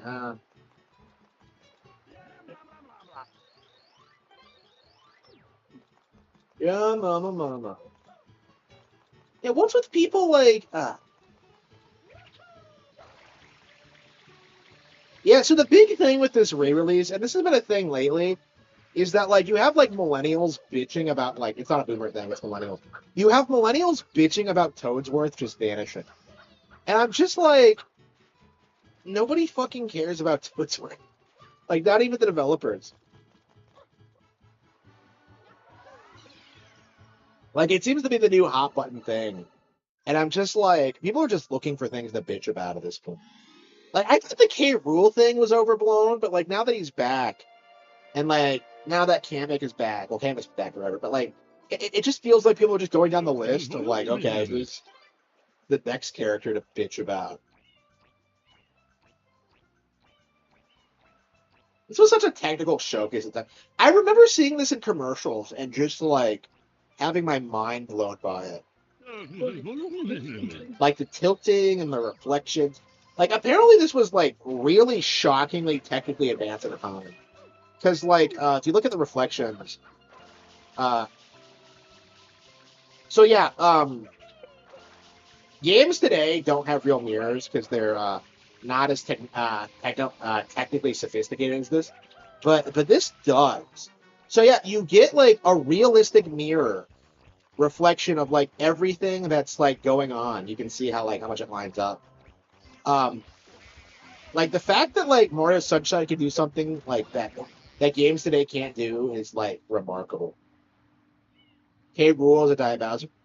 Know about that? I think K. Rool kind of I do think K. Rool is an iconic character, honestly. Like my thing with him is that like I think like the bitching about him was kind of performative because like if you notice a lot of people exclusively refer to him as K. Rool and not like King K. Rool and not Captain K. Rool or like K. Roolenstein or like whatever. Like I mean that was the thing in the original DKC is that like he keeps changing his name. Like I play Bonanza and I just look at the character and like he doesn't feel like K. Rool to me. Is like my big problem with that game. Like to me, I feel like Bonanza should have been like a Jungle Beat thing, where they double down on the idea that like Kongs can be antagonists. Like I just don't like the idea of endlessly like recycling the old characters in my mind. Like Bonanza had like a shot at really making cool new antagonists, and they just kind of botched it to like please fanboys, and I just don't. Really? By the same people? Wow, crazy. Well, like I don't know, but Pikmin and like Luigi's Mansion are both like kind of tech demo-ish. I mean, I love both, but like they're very tech demo. Um, I mean, the tech demos we get today are way better. Like back then, are way better than the ones we get now. Like these days, they give us like shit like Welcome Tour and like 1-2 Switch, and it's just like, come the fuck on. I mean, it makes sense because like people end up bitching. People bitched about Luigi's Mansion a lot. Like, yeah, they do look weirdly westernized. Like it reminds me more of Crash Bandicoot than DK. Like I don't know. I guess they were trying to like appeal to Western kids, but like I feel like they fundamentally don't understand that like kids don't actually like Crash Bandicoot, and that nobody does. Like it was just like a PlayStation thing. Like people only pretended to like Crash Bandicoot because he was like a PlayStation thing. Like that's the only reason anybody cared, and I feel like they just didn't understand that. Because like Japanese mascots characters are like objectively way better than Western ones. I mean, it's interesting that they're trying to make more Western games because like I think traditionally a big criticism of them is that they weren't doing that. But like, I don't know. I think that's led to like some of the most mixed decisions. I think that's kind of my feelings towards like Splatoon Raiders as well. Is that like Raiders feels very westernized with its focus on like the looter shooter thing and like yeah, Jungle Beat was like legit underrated. Like when I played it, I was kind of shocked at how good it was because I was told growing up that it sucked balls, but when I finally got around to it, it was actually really good. Yeah, I feel like people got hung up on this idea that it should be exactly like 64. Sorry, exactly like DKC2 or like DKC, and I think a lot of the changes actually made a lot of sense. Wait, what? Is that not close enough?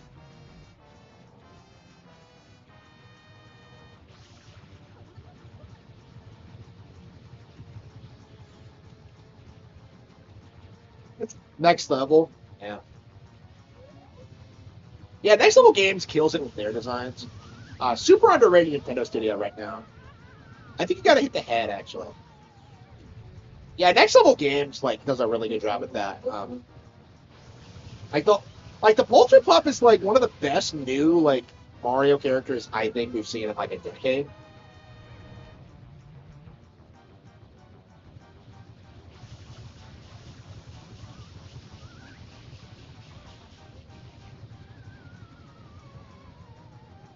Yeah, this scared me as a kid because it's so intimidating, and you don't know what you're supposed to do exactly.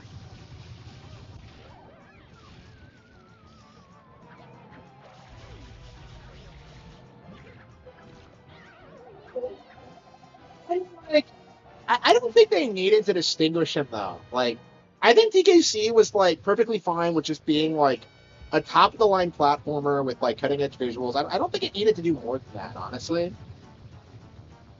Because I kind of feel the same way about Bonanza, where it's like, yeah, it's really fresh and original and like different, but that doesn't necessarily make it better than like what we got before. It's kind of my mindset. I mean, I'm glad it got made and all that. It's like, they might hate that. Like, Manta Ray. Yeah, Manta Ray. I'm not sure I would say this. This one's kind of easy because like all you have to do is like know the pattern and stay out of the way. It's not that big of a deal. I mean, it did scare me as a kid. I will confirm that.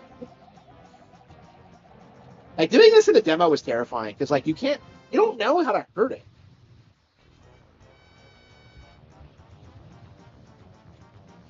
Yeah, I don't think I ever beat him in the demo. Wait, what the hell is he doing? I don't remember that.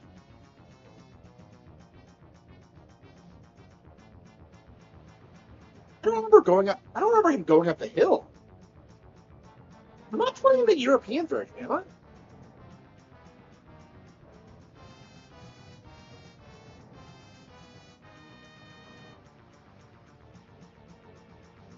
Yeah, I miss the days of being like scared by games because I feel like the GameCube was like peak for that for me.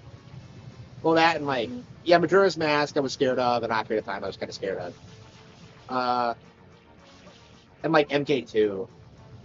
I don't know. People would do like fucked up things to me. Like I'd be like 4 years old, and then I'd be playing MK2, and like you would get like people doing the dragon fatality on you, and you would get like the Baraka like stab thing. Like that Baraka stab thing is like low key the most underrated thing ever. Like the way you like slowly just slide towards his face, and then like it always results in a game over, and it's like because like I think the AI is programmed to not do fatalities unless you're out of continues in that game. So like you always get those kind of situations. Yeah, it sucks that I'm kind of burned out on MK2 because I've just gotten so tired of how broken it is.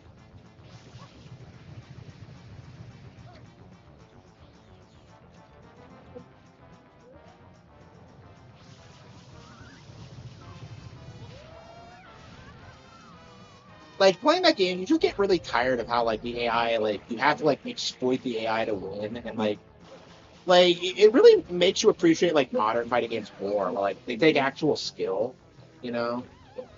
Like classic MK is not like that. Like it's kind of crazy. Like it's kind of crazy how how much better Street Fighter 2 is as like an actual fighting game because like it actually does take skill to win. It's not just you like exploiting the AI or whatever. At least I don't think it is.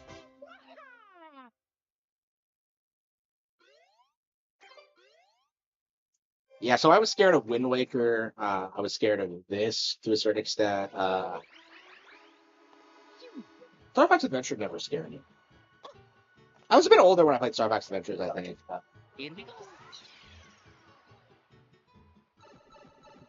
Yeah, I agree. Actually, I was kind of surprised when I played SNK when I realized how good it looks. Like SNK had like I'd say the best '90s sprite work. Like I much prefer SNK's visual style to Capcom's, but it's a shame SNK fell off.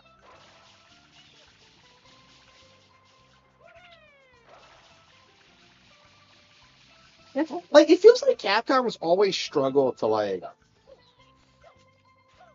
succeed after Street Fighter 2 because like 3 has a rough history, 4 has kind of a rough history, 5 has a rough history, 6 is like the most successful I think they've ever been, honestly, since 2. And I think a big part of that is because like I feel like nostalgia for 2 is kind of falling off because I was saying this when 5 came out, like it felt like nothing they would ever do would ever live up to 2's legacy because like 2 is actually one of the most successful video games ever made. It's like it was quite a bit more popular than Grand Theft Auto 5.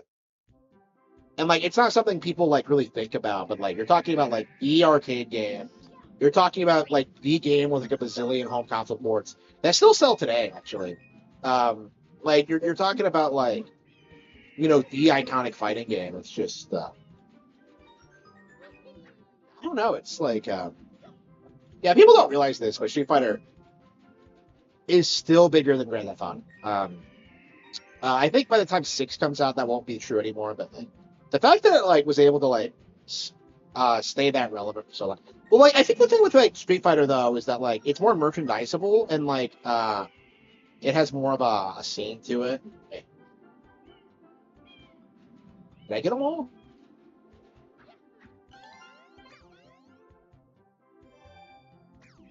Yeah, that was like one of the great Capcom scams. I don't know what they were thinking with that, but it was like I don't know. That's actually the first Street Fighter game I ever played online, so I'm actually pretty nostalgic for that one.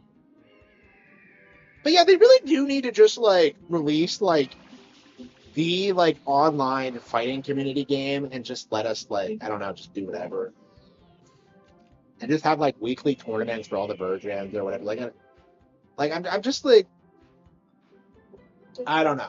Like it sucks. Like I know like FGC people like I feel like the best way to get the fighting games now is probably like do the Fightcade or whatever. I was thinking about getting into that because like I don't know how I'll be able to like get into like Third Strike or like any of these other games if I don't have like people to play against because so much of it is like it hinges on the community and there just is no community right now at all.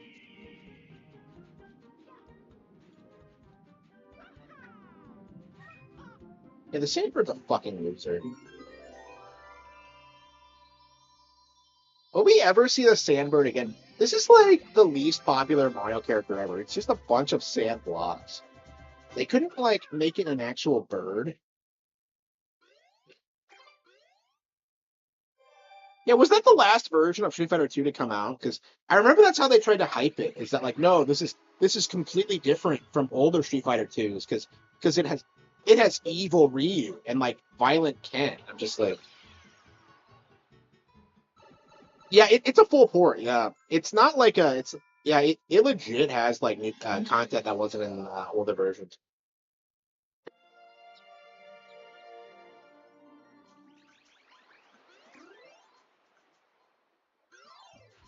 The thing about that though is that like the scam there is supposed to be that like Street Fighter Five was on like all the other consoles, so like that was supposed to be the one that like everybody gravitated to. But of course, Street Fighter Five failed.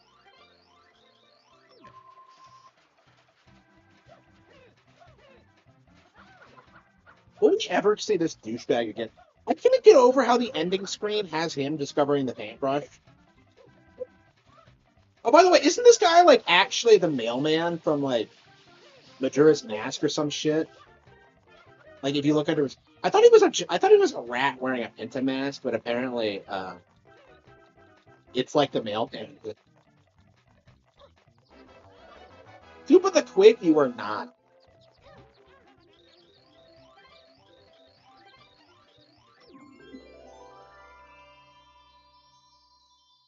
Yeah, I think the Switch version of Street Fighter 2 is the best one available currently, but I don't know if people still play it.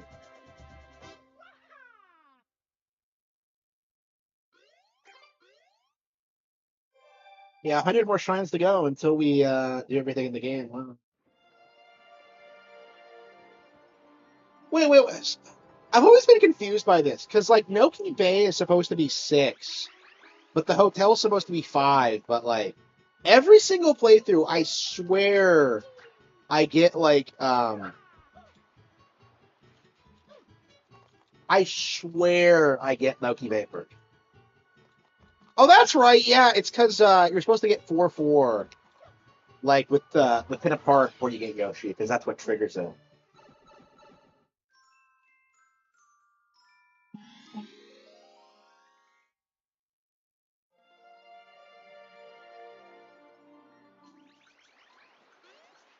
Man, I remember doing this last time we played and getting like angry at it because like how stupid it is.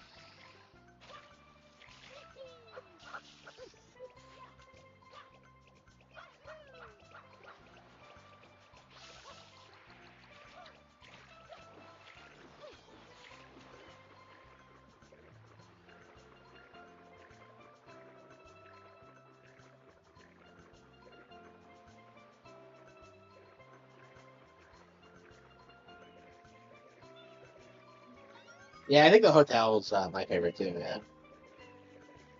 Yeah, honestly, I think the reason I kept playing this was just because I love the hotel so much. Like, the hotel is just peak. Or at least that one star in the hotel is where you're like, we are actually ditching around. What is with this coin that's pretending to be a fish? Like, what? Does it want to get eaten by a shark? Why does it clip through the. I hate how this game wasn't fucking beta tested. What the hell is that? Like, what the hell was that?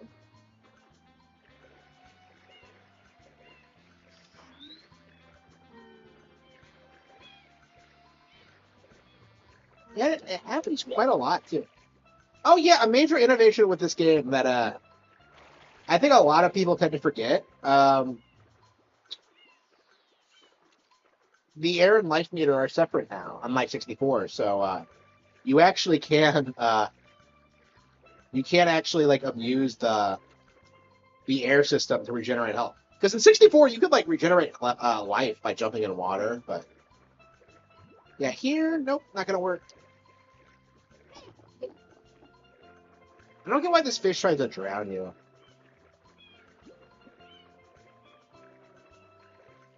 Yeah, I'm not a fan of this course.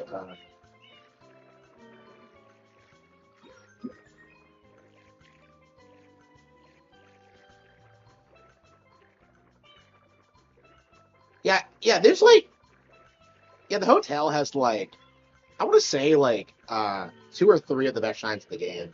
There's the hotel one, and then there's Manta Storm. And there might be another one.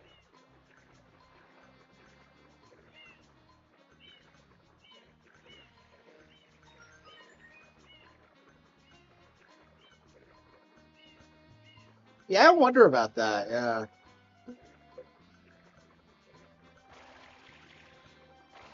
Yeah, that'd definitely be an autistic question to ask Miyamoto. Like, what was your reasoning in making the air the air meter the same as the life meter? As they start, okay.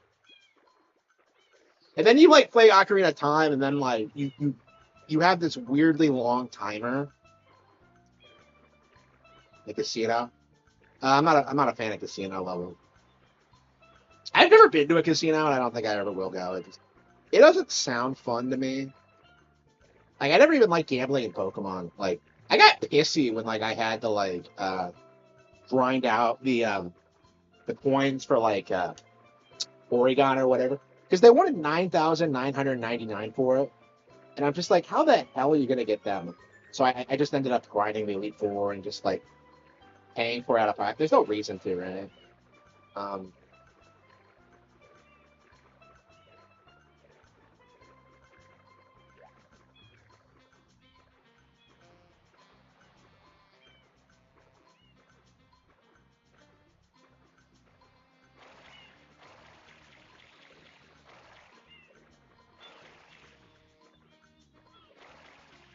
I don't remember the casino being fun. Uh, I think I think the casino was a low point for me, and the hotel actually. Where are the red points?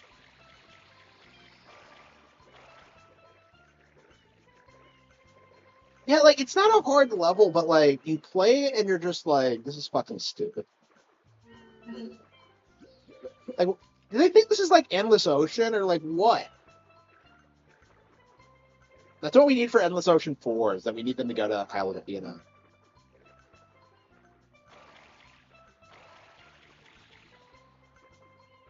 Yeah, I'm trying to remember what other stages are on the hotel.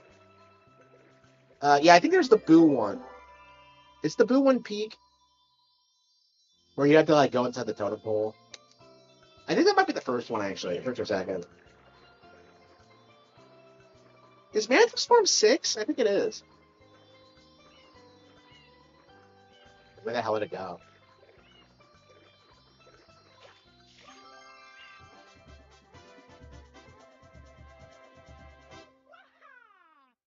Like, I don't understand why Yoshi's locked behind like Pinna Park 4.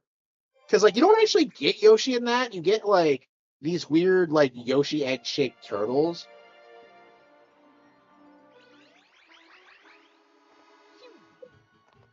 I'd say the swimming got really good by Odyssey, by Galaxy, and then by yeah, I want to get Yoshi. And then it got way better with Odyssey. Like Odyssey was fucking Kino with like the fish and like the eels made a comeback and they're creepier than ever. It's like, I was like, were you scared of the eel growing up? Because like I'm trying to think back to it and I don't remember, but like I was pretty young, so like that might be why. Like I remember being irritated at it for like never coming out.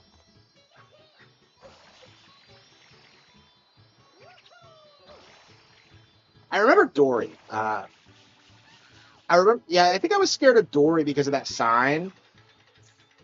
Because, like, I think Nintendo was confused about this, because, like, they've talked about how kids thought, like, Dory could eat them. But, like, the reason we thought that is that the sign says it will. So, like, I thought that was, like, a legit warning. Was that, like, a localization thing, or what? Oh, the turbo nozzle's peak. Yeah, the turbo nozzle is legit the best thing about this game. Like, you just don't get to use it much is the problem.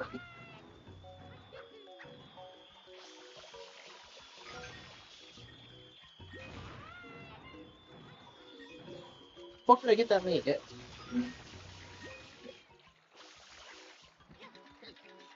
Yeah, the turbo nozzle is like the best thing about this game, but like, there just aren't a lot of stages that use it very well. There's like the really good one in Delfino Plaza. And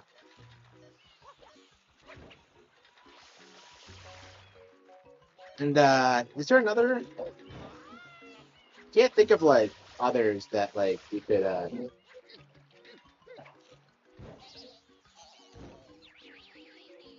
instantly kill you. Would it? It takes a lot of hard health, but you can just go back to the surface. If that happens, like I just went back to the surface and it was fine.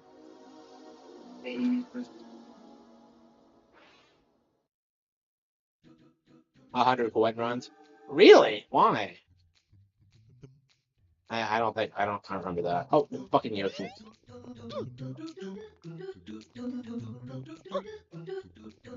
I hate it when they have Yoshi references when like you don't have fucking Yoshi. Oh, by the way, apparently this blew my mind. So like, apparently Yoshi in this game is actually like constructed from ink. So like the reason it can't fucking swim in this game is because it's not a real Yoshi. It's actually like drawn from ink, supposedly. And I'm just kind of like, that explains so much. But like, why the fuck is that the case? That doesn't make any sense.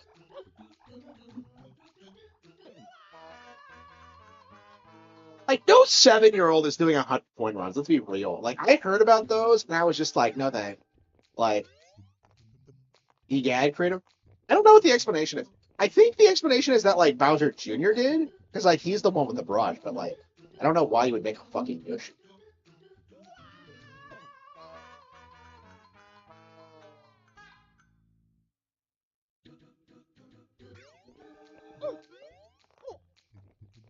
Yeah, Jolly Roger Bay was like, that was like the course to 100% back in the day, because like you could do Bob-omb Battlefield and like Juan's Fortress fairly easily. Jolly Roger Bay is like the one where you kind of struggle with it, and like I think it's because the way it's structured, it's I think it's possible to like not get all of them on certain maps. So like if you don't know that, it's kind of a nightmare. Nintendo Power Guide, okay. Yeah, I had the Nintendo Power Guide for this, but like that was before I actually owned the game. So like I just had the guide and I knew everything about it before I actually bought the game.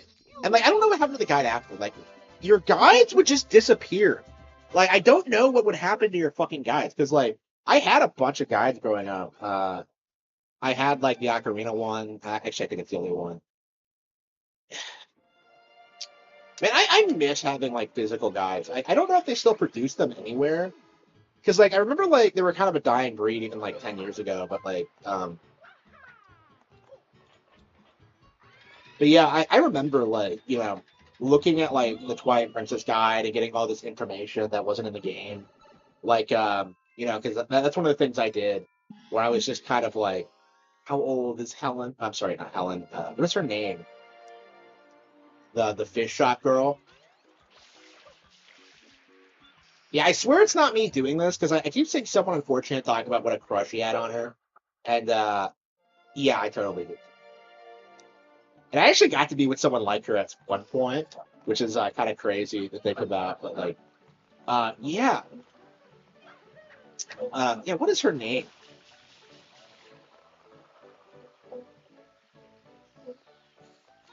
Your parent probably threw them away. Yeah, probably. I don't know. Like, I think they must have thrown away a lot of stuff, because like a lot of my Game Boy games would disappear. like inexplicably. I would have them on my shelf, and then they would just vanish. Um,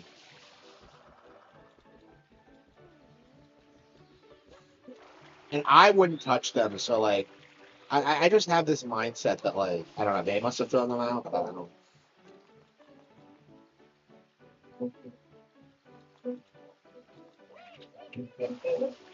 Yeah, fuck Midnight Milia. That shit was where it's at. And you would go out on dates with her, and it's just like, and you can't actually take the couples kayak out, can you? Yeah, I have not played any of the fishing hole stuff like in years. I remember I completely spaced doing it on my 100% Run of Twilight Princess back in 2018. So like I've been really wanting to go back and do it, but like I just have not gotten to it. I'm not sure I ever will again. It's just one of those things where it's like it just feels like it's a very like specific time in your life that like you can't really go back to. Yeah, what did my parents get rid of? Oh yeah, they did get rid of my Super Nintendo. I've told that story before. Like, I just came home one day and like, mom told me to pack it up. Uh, it was like, it was just like the stupidest fucking thing ever.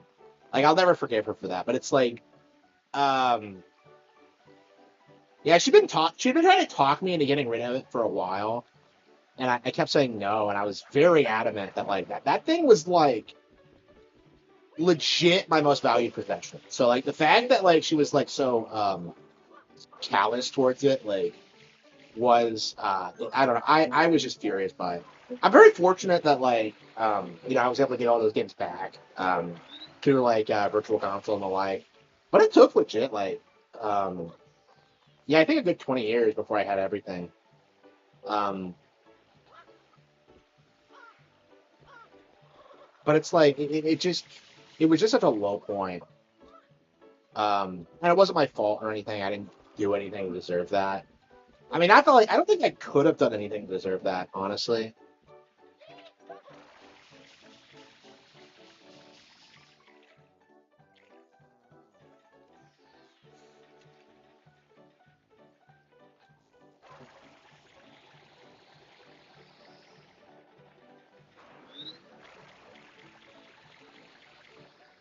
Uh,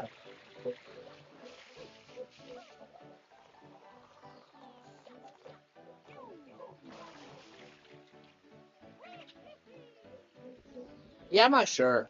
It was probably just one of those like ideas she had.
Yeah, like I legit never got to finish DKC2 because she did that. I mean, I think I got through like all like the really like critical like Super Nintendo stuff.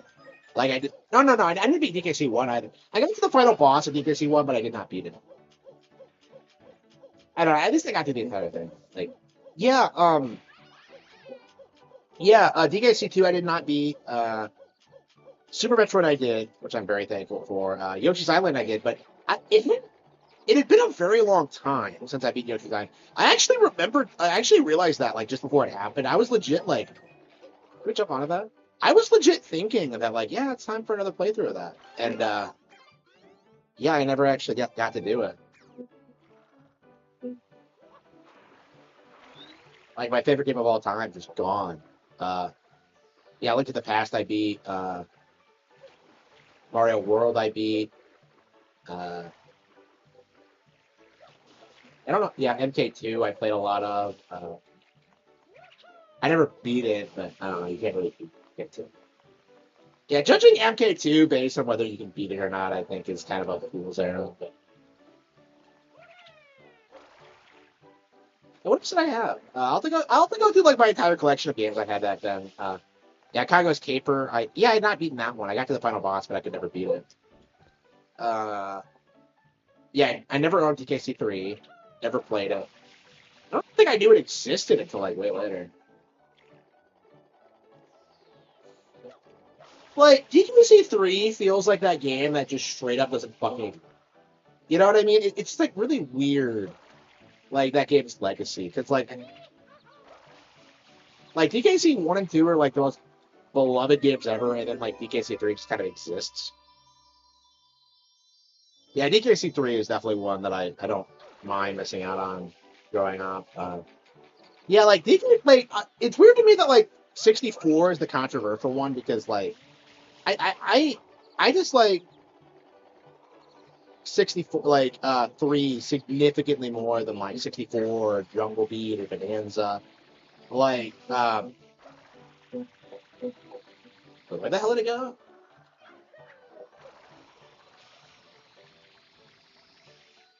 My new 3DS? No, it was yeah, it was probably from my modded Super Nintendo Classic. Yeah, I've never been able to stream 3DS games, unfortunately. I'd like to. I really want to go back to everything. Like, I'm super nostalgic for like all that stuff, but like it's just not happening. I mean, I did Luigi's Mansion 2 when that got re-released, but who knows when we're gonna get like A Link Between Worlds or Awakening or like 3D Land or like anything else that came out.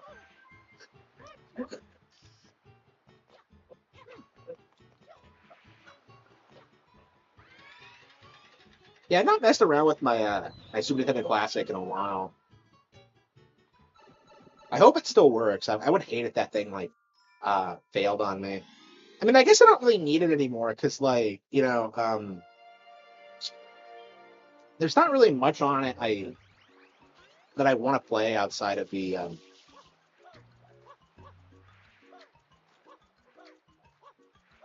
outside of like ActRaiser and stuff like that.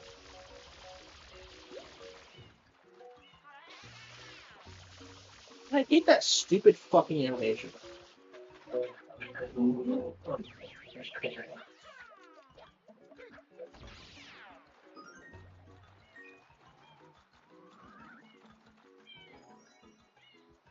Why the hell was that one absorbing its energy? It was all the way over there.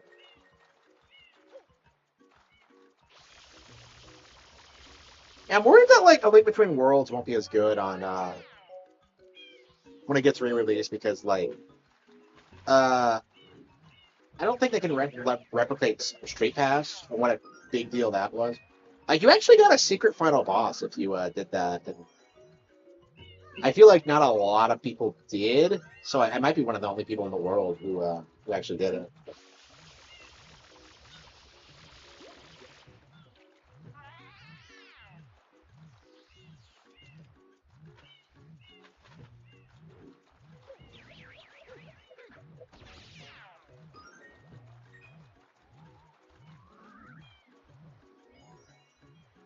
They do, yeah. Yeah, these are Conker's Bad Fur Day Sunflower. Conker, honey, fancy for a bounce? Yeah, when's Conker gonna come out? Like, does they not have the balls to put that out? Like, I legit think the only reason they created like the M-rated app was specifically for Conker, because like, imagine anybody would have a problem playing like Turok or like any of these old N64 games these days. Like, not played Conker in forever. I finished it. I played the Xbox version on Rare Replay, and I got to like the War Zone, but like the controls were so terrible I could not finish it. So like, it's been a long time since I finished it. I mean, I don't think the game is that good, honestly, but I don't know. I'm kind of amused by it. So. Does it have grape jokes? I don't remember. Yeah, the remake implied that like Barry was like a prostitute, which she wasn't in the original, and I'm just kind of like, I don't know. I wonder if that was always the intention, or like they made that up. Because like it actually does make kind of sense. Like she's not really a good GF, is she?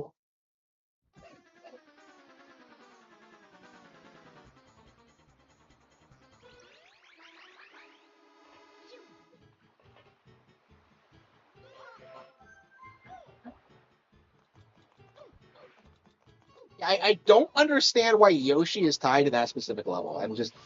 I'm just so confused by it.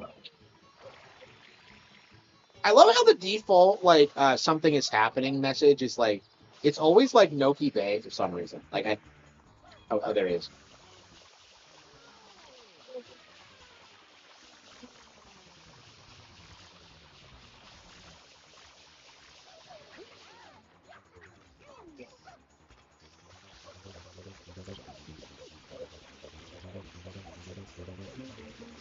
Yeah, we got Perfect Dark and Goldeneye before Conquer, so like, how much else is left? Oh, and Jet Force Gemini. Like, how much is left other than Conquer? Yeah, Blast 4 is out. Like, Conquer's like, I think the last Rareware era X4 game, I believe. Oh, yeah, it is.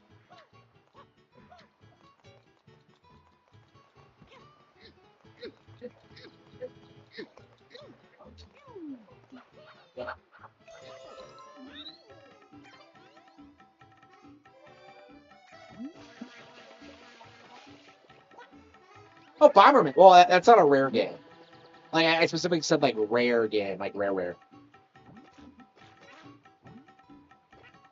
Okay. Oh,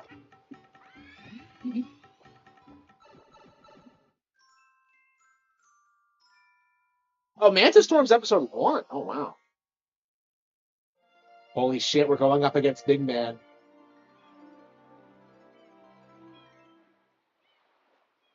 It's weird that like it almost feels like like Big Man is like far more popular than Fine Cause like people love him because he's a gamer and because like he's the Manta Storm and all that.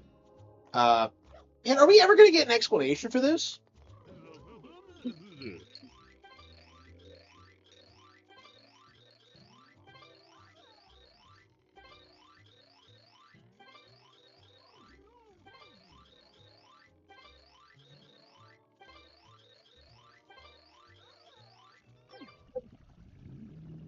Holy fucking shit, here he comes! Prepare for trouble! This one's quite a bit bigger than Big Man, isn't it?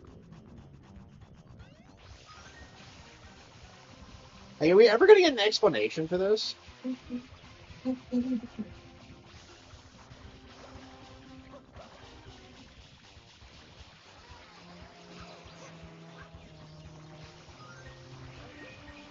Yeah, so the way that it works in this game is that like it seems to be to cover the things from above, so it won't like ever affect things like under this because like it's like it covers it, which is different than how Big Man does it, being like an inkling. So that's kind of an interesting plot hole.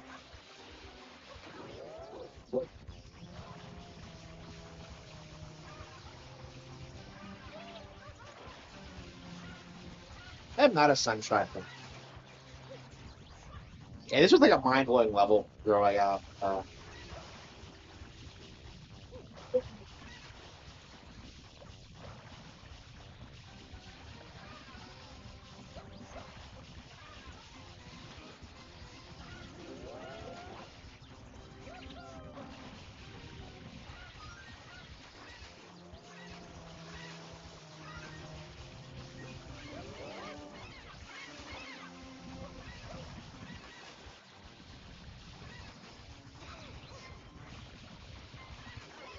I don't think I've ever been over here. Normally, I just stick with the. Yeah, it's really not like an easy level.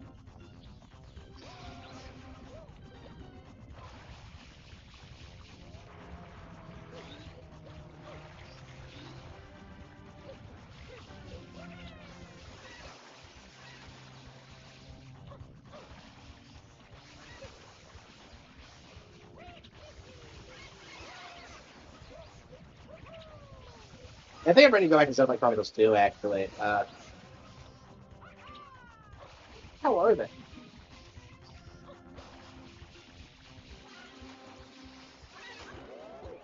Yeah, it's always weird using the hover as an attack on the stage. Scarier than Silent Hill, yeah.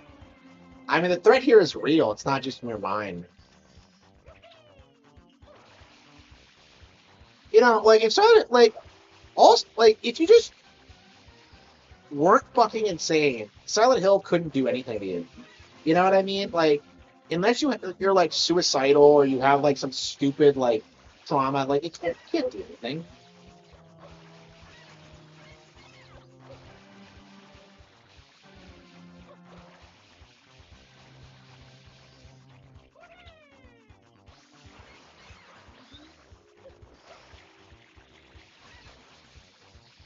Does anyone even care about Silent Hill? It feels like after F, like F felt like it had this like big push behind it initially, but like it feels like very transparently fake in game. Because like you don't see anybody talking about like 2 remake or like or F or like anything. Like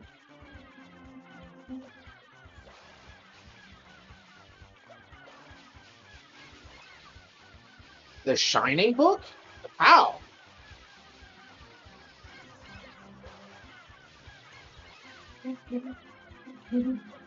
Yeah, I don't know why I would do that. Yeah, I hope so. Like I can't imagine Silent Hill fans are pleased at like having to play as a black protagonist. So, oh, I'm sorry, a Scottish protagonist. They want us to believe. Yeah, sure, Scottish, but like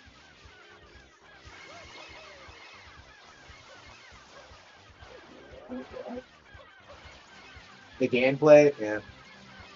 Yeah, I didn't grow up with Silent Hill. I kind of wish I did, honestly, because like it feels like if you did grow up with it, you were in for a trip. Because like I knew people who were into it, and they would just make it sound like the craziest fucking shit. Like they would, like Pyramid Head was like a meme, and it was just like I don't know, man. It just sounded badass. Um, but yeah, I didn't grow up with it. It's weird to think that like that time in gaming culture is over because like that was such like the horror game thing was such a cultural phenomenon in like the early 2000s. Like everybody loved them. They were just like it was just like this new and exciting thing. And then like RE4 ruined it by being too action based and never really recovered from that. And maybe the mystique wore off. I don't know. Because like in a lot of ways, it feels like war games are better than ever. Because like Tormented Soul was awesome. We're getting a new one by the way, but uh, like I don't know, it feels like they're better than ever. A manta ray, really? I don't remember that. I haven't read the book in years. I don't think I will again. I was listening to it on Audible the other day, and I'm just like, I don't care about this shit. Like, I think Jack is a fucking asshole. Like, I don't feel sorry for him as the issue.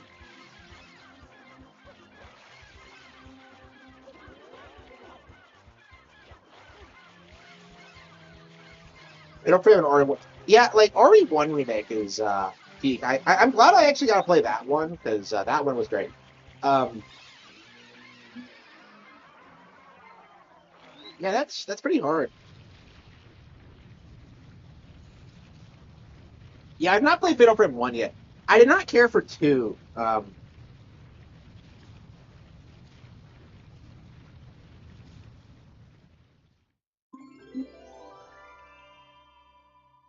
Yeah, that's what we need for when we make we when we remake The Shining. We need to have Big Man show up to the end and reveal he was behind it all.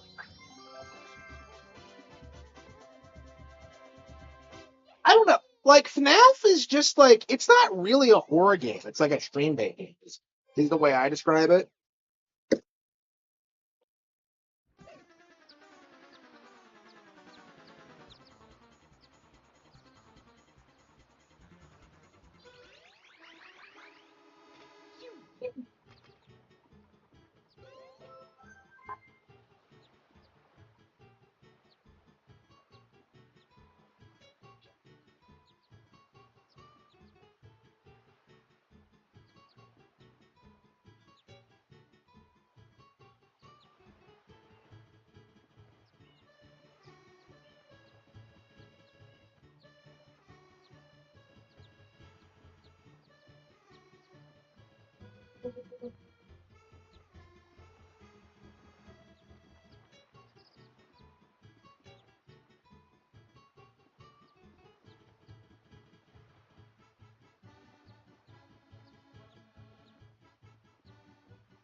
Yeah, it's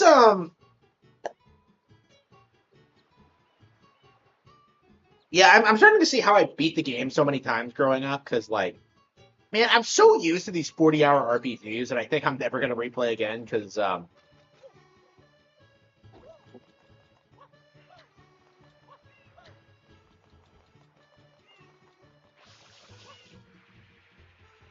like back in the day, games were not that long. Like, I don't know how long this game is. Probably like 10, 15 hours.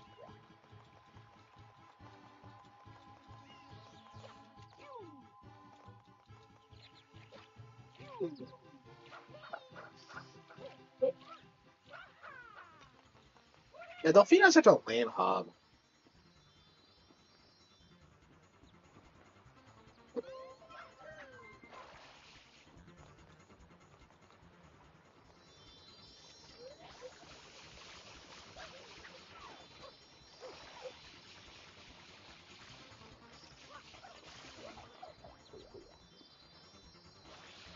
This is the turbo nozzle, I think.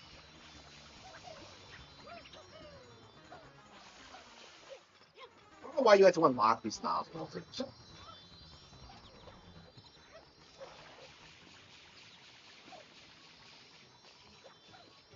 you go.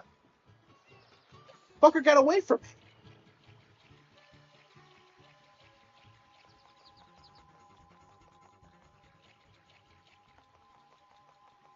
Well, I mean, games were just shorter back then in general. Because, like, Ocarina and Majora's Mask, they aren't that long either. Like, I think I did everything in Majora's Mask in like 20 hours.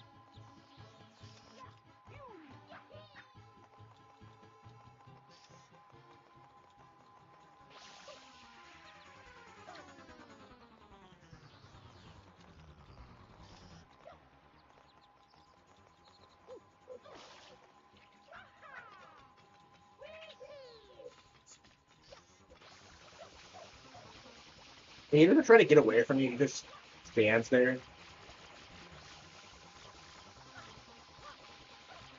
Yeah, it's shit. It's a shit they never brought Shadow Mara back.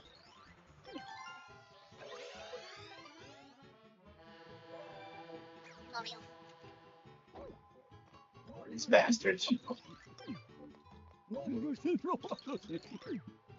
Now, slacker.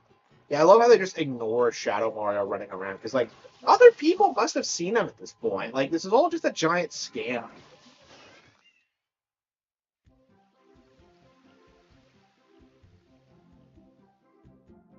Yeah, I love this stage growing up.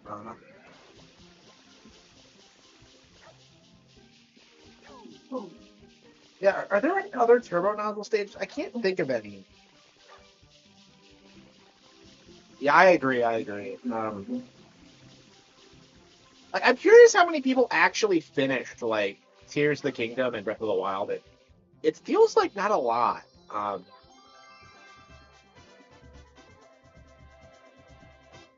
It's weird. Like when you see kids talking about those games, they always refer to it like, "Oh yeah, I grew up playing that. That's my childhood game." I'm just like, fucking really.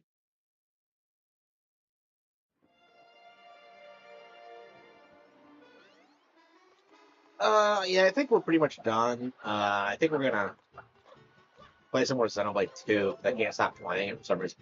Like yeah, this game hasn't aged well. I mean, like it was always kind of polarizing to begin with.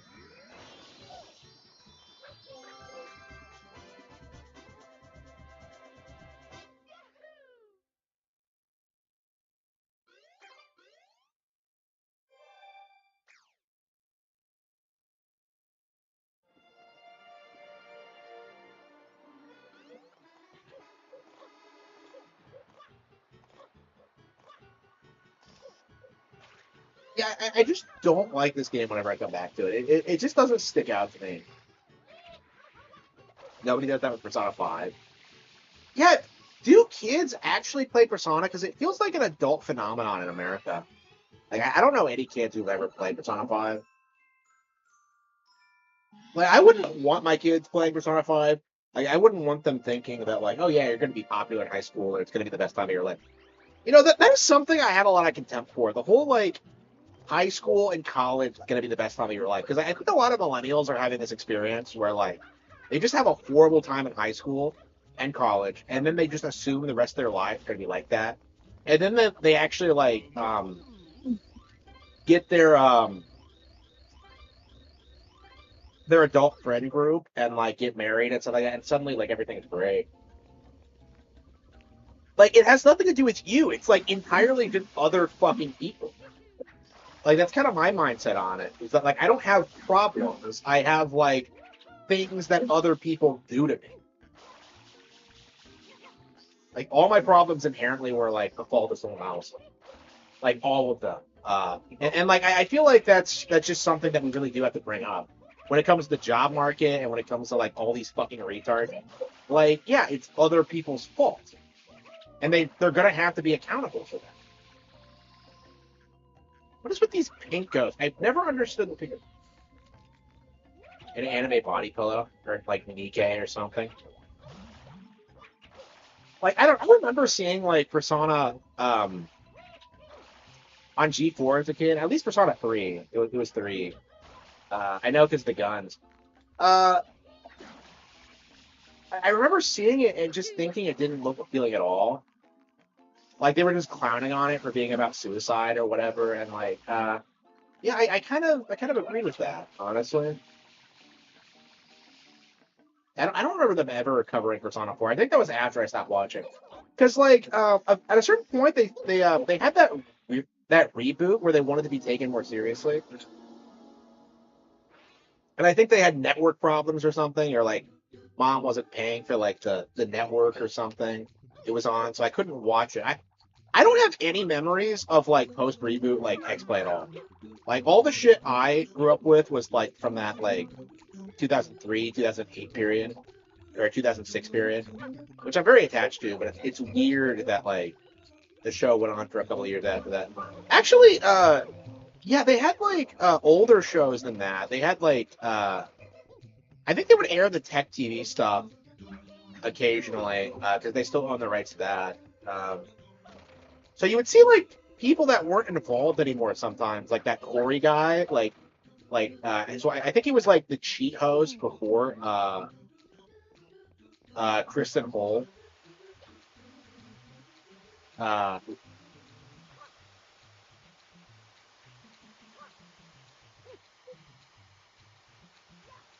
it's weird seeing, like, the older content, because I think they make it sound like it started in 2003 with, like, Sessler and stuff like that, but, like, it's not really true.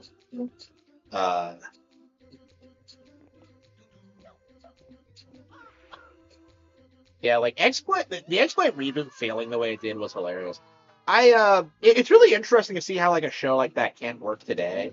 Because, like, what it was fundamentally was that it was a bunch of posers just, like, coming out and, like, talking about gaming news for a couple of minutes.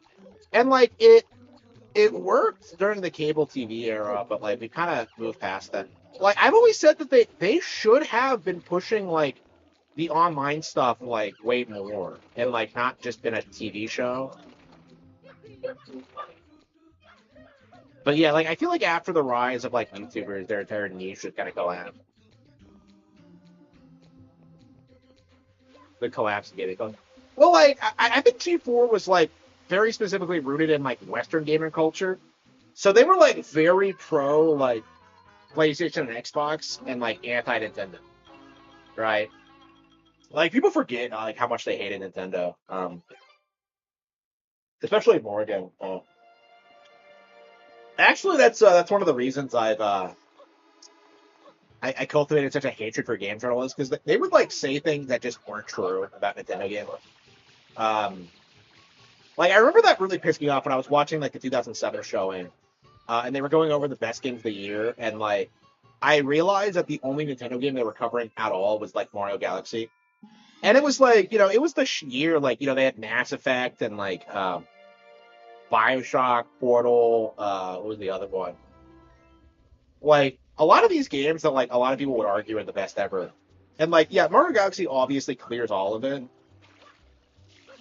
But like at the time they were really like pushing this idea of, like, no, it's stiff competition, man. And they really had that angle that like that Mario just wasn't like as good. It was like the one good game on Wii. And that was just like it really pissed me off. COD 4.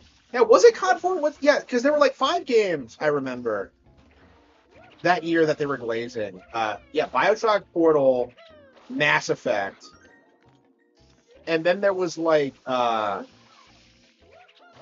there was another one. Was it COD 4? It's good. Yeah, nobody talks about COD 4 these days. Like, if anyone's like nostalgic for COD these days, it's specifically for COD Modern Warfare 2. Nobody talks about Modern. Yeah, it's very interesting to see what's happened to COD because like it never really went away, but like you don't really see it be brought up as like Game of the Year worthy either, just because it's been like the same thing so long. And plus, like it's been implicated in the Epstein files and stuff like that. I'm not joking, by the way. Like Jeffrey Epstein straight up told Bobby Kotick to like start adding microtransactions to video games. Like fucking Epstein was behind that shit. Unfucking believable.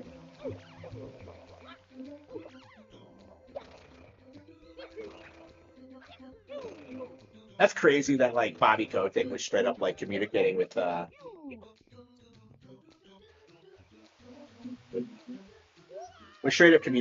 like Jeffrey Epstein. Like it's weird like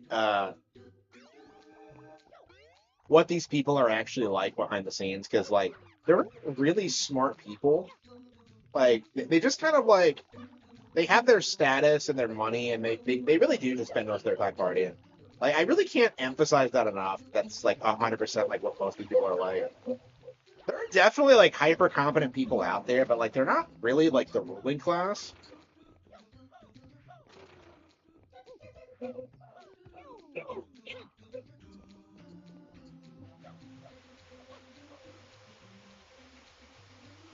Again, this is kind of why I tell people that like because I'm going into this with like I'm doing an article about the cattle head bank right now.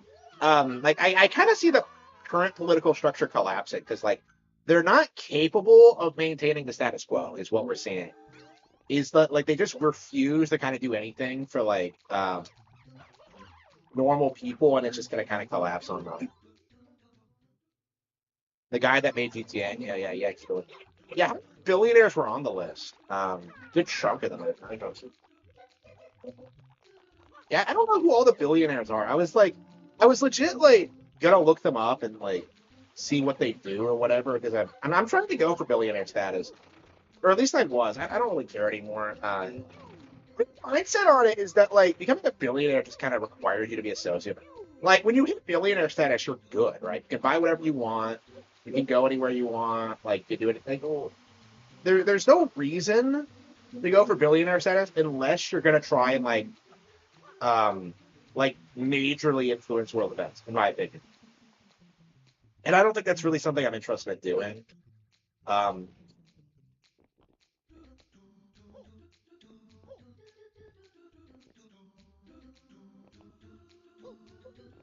Well,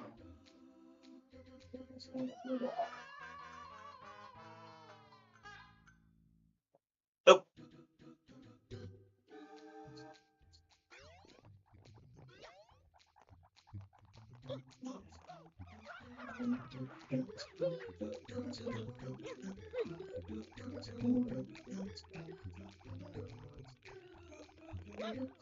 Yeah, I'm pretty happy with the amount of wealth I have now. Because, like, what exactly are you going to do as a billionaire? Like, go to Epstein Island? Like, no, thank you. Like, that's my thing, is that, like, why the hell would you, like, don't feel like I really need to like, I don't know, go there to get laid. You know what I mean? Or party or like whatever. You like, yeah, I think if you actually look at the logs, like Epstein was like setting people up with all sorts of weird shit, like not just like child trafficking. Like it was more like anything, right? Uh, so I'm kind of curious what that meant. Like maybe I could hit him up and be like, "Hey Jeffrey, could you get ActRaiser 3 made?" Like, I don't know.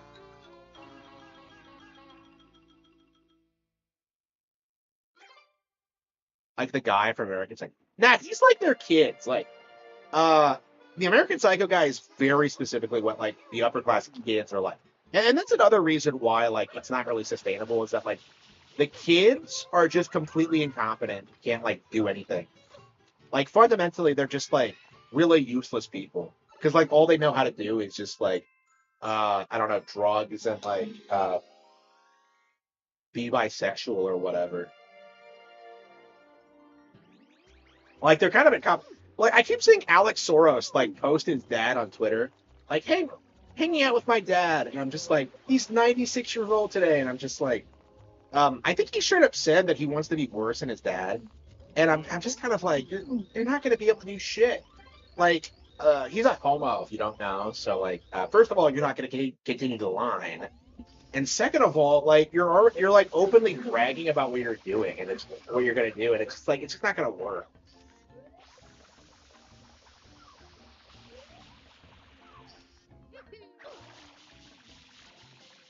Yeah, I'm curious if like without Soros, like I feel like it might collapse pretty quickly because like a lot of these people have been like doing it forever. Like, people don't think of like Jade Goodall as like a WEF shill, but like that's actually what she was doing at the end of her life was just bitching about Trump and like pushing like WEF like causes like how we need to like eliminate like half the world's population or something. Like again, it feels more like the reason she was promoted as like a scientist was like specifically to push the agenda. Because like I didn't hear her talk a lot about chimps like the last year of her life. Right? And like honestly, I've kind of looked into it a little bit. I'm not an expert or anything, but like I've heard a lot of people say that like perhaps her research wasn't quite like good and envious. Yeah, I don't know a lot about him. I don't know what I could pick up on to see what he did. Like, it's really weird when you actually start reading like some of this shit and like watching what they say and like seeing how weird and evil it is. Like, I remember reading this book on like Israeli history. I picked it up and I bought it, and it's just like it's really weird how they see themselves like compared to the rest of the world. Uh, like they're very open about like what they do and stuff like that. Like the problem is that like the majority of the population just don't care at all, and like it just led to this situation where they just like they're just way too brazen about it. Honestly, I think it's the issue.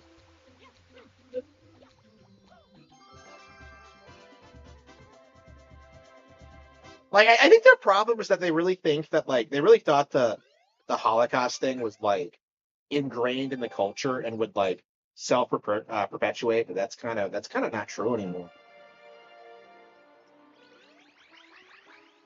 Um, like even as a kid, I was kind of just like, well, communism killed more people. It's just like it's not exactly like hard to figure that out, even if you take like the official narrative at like face value. But like, but I think the problem overwhelmingly like even if it did happen, like why should anyone care? Like it has nothing to do with like our country and what we did. If anything, Americans should be celebrated for like save stop putting a stop to it if it was real. But like considering how they act and treat Americans, like it just doesn't feel like they have any. Yeah, I've done this so many times. It's not even fun to figure it out. This is like peak Mario Sunshine, and I've ruined it for myself. Okay.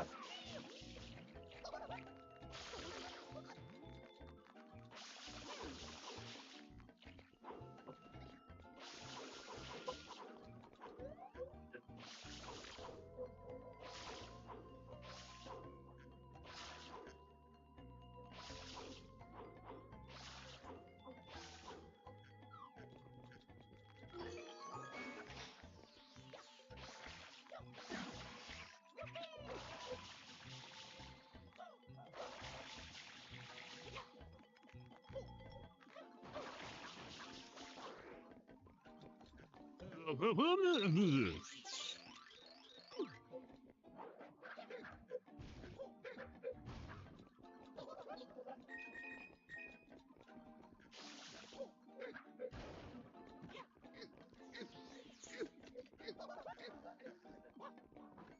love how this is the only place in the game where you can open doors while carrying through.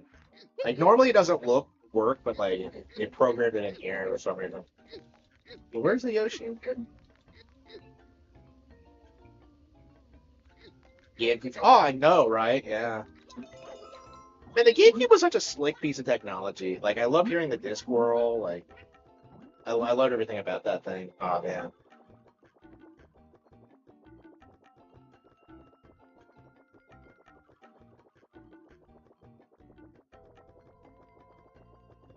It's just one of the best shrines in the game, and I've done it so many times that I have the entire thing memorized. How'd this asshole get up here? It's always crazy how many like people you find in, like weird places.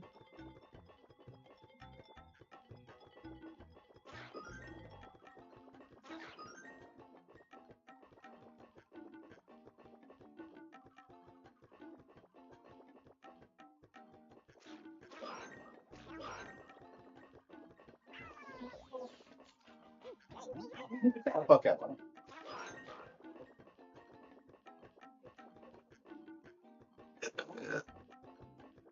Yeah, it's an amazing trick. Yeah, I remember doing it for the first several times, right? It's just like this was like my go-to level for like a long time. It was always the one I went to whenever I happened to give up. But yeah, it's sad that like, I just kind of ruined it for myself.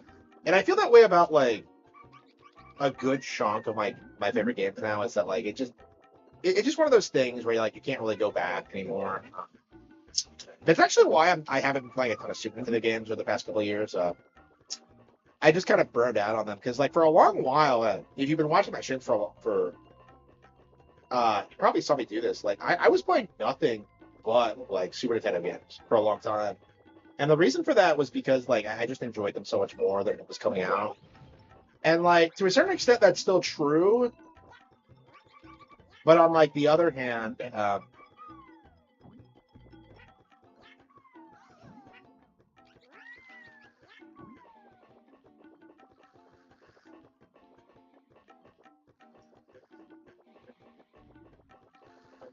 like I have gotten bored of this stuff, and yeah, I just like saying that like I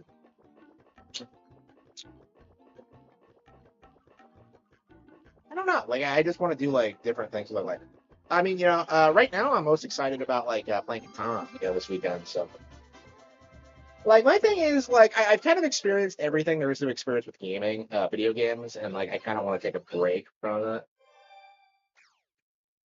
And I have been playing like quite a bit less. I don't know if I'll ever go back to where it was this year, where I was streaming like I think 8 or 10 hours a day, right? But I've been like gradually winding it down as I like kind of adjust to like being self-employed. Because that was a big reason for it is that like I was trying to make more money after streaming, but now I've realized that I don't have to do that. So does the Mantis form come back? No, no. Yeah, it does come back, but you don't see it really enough. Yeah, we've done almost all the levels. Uh, yeah, I think we're done. Okay.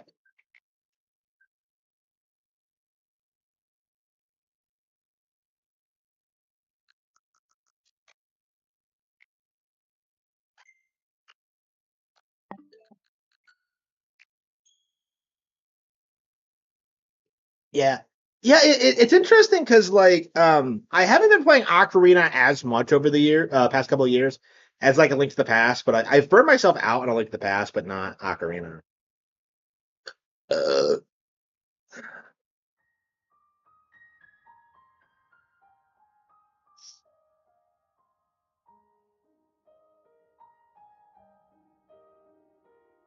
Sex with Pyra and Mithra and Nia too, I guess.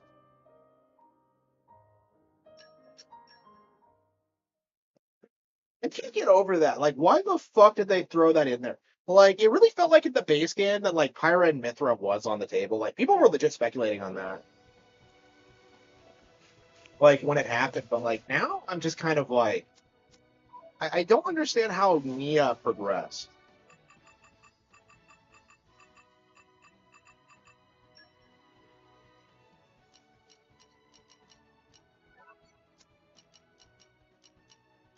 Yeah, I think we're gonna do side quests before.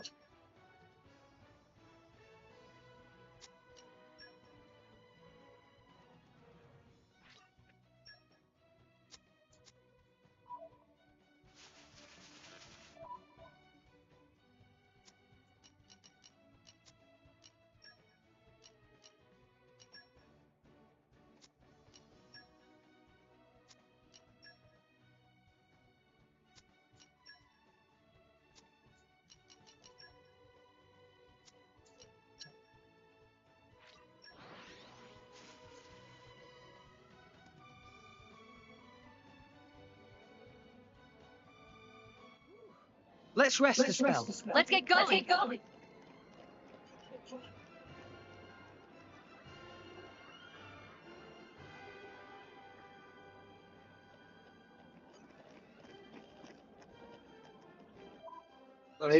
Did we overlook it somehow? I didn't see it on the. There it is. My bad.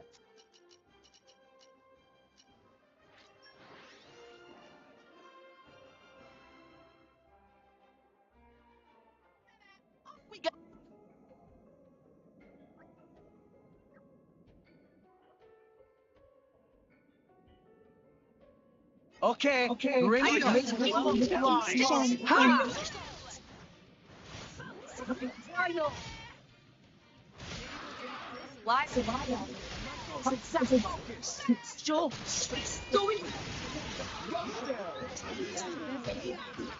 Wage round.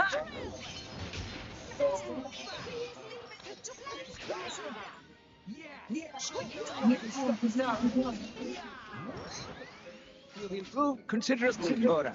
Really? Could Tora even become as good as Rex?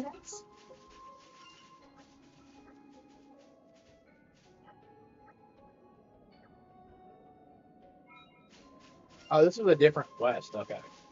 There's so many side quests going on. I can't even like keep track of them all. Okay. Yeah, this is the right way. Okay. Yeah, I do think the maps in this game are way too fucking big. Like, when are you gonna be exploring any of this? Like in Xenoblade Chronicles 3, like you just do the quests and that's it. Like I don't understand. Like I don't think 3's maps are as big as this. Like honestly. And I think that's actually kind of an improvement, but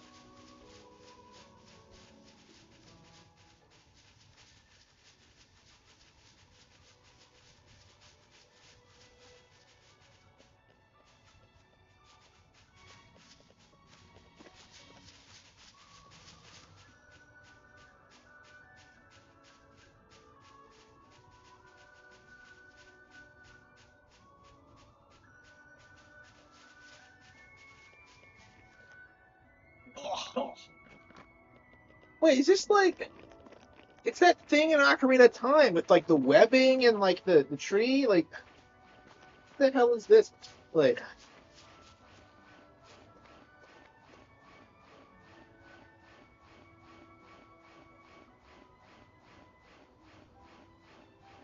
what's our next game gonna be?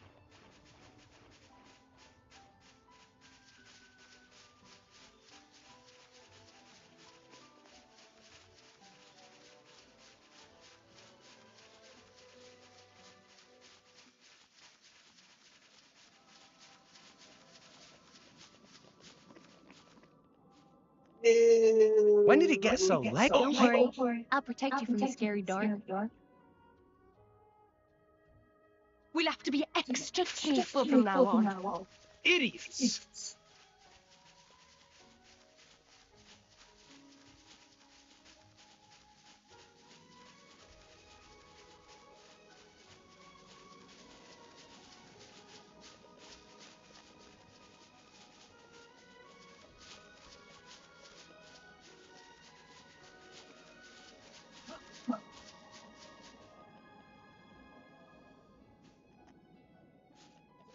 How do I get down from here?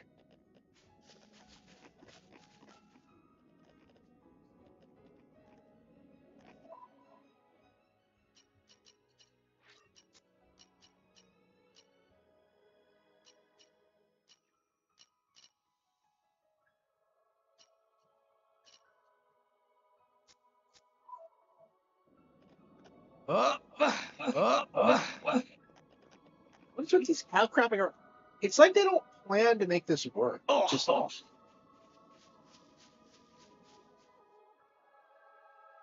That was poorly judged. You've cost us precious time, you know. yeah, we're just blowing 20 minutes until the mercs get back and we get to the story. Yeah, I don't know if we'll need them both back, but yeah, going forward, I feel like you should just send out generic blades because, like, what's the point of using like the blades you actually use?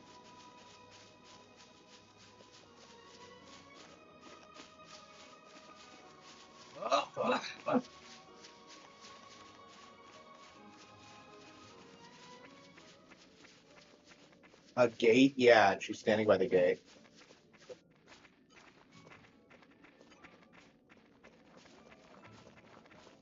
Her name's Gate, and she stands by a gate. Wow.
Oh, is that water down there? Okay, I think we can just jump the rest of the way. Ah! You gotta be kidding me! Are you fucking serious? Oh, there's water down there. I'll be fine. Yeah, that's, Idiots! yeah, there's some pretty vistas in the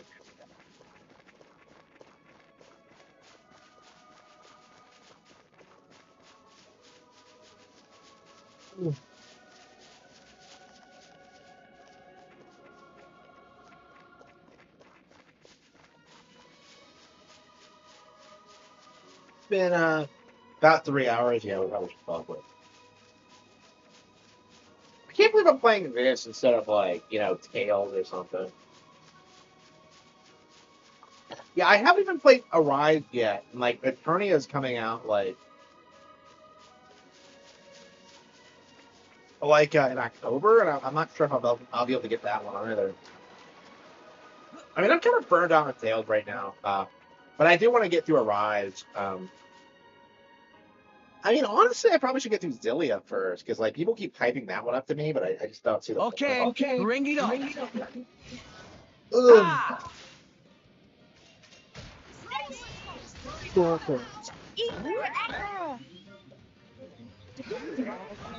Like your attitude. Why not? Sure. Nicely done. Ha!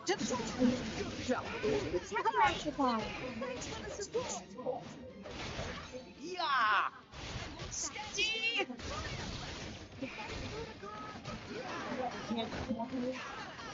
Ha! Please, to Dora!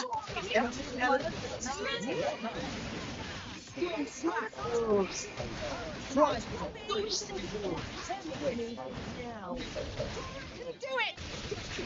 Better like nicely done. Oh.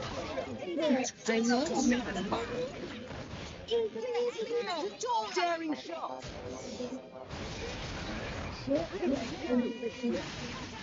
Nightmare Rondo. Okay. Beast.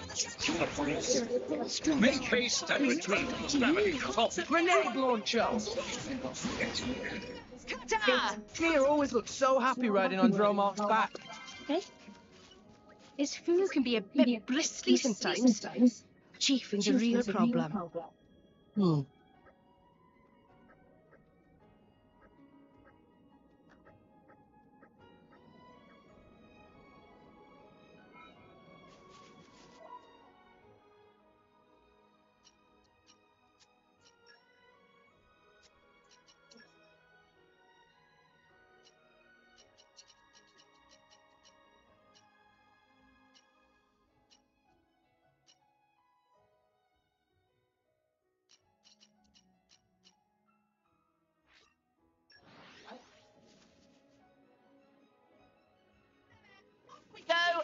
where we die.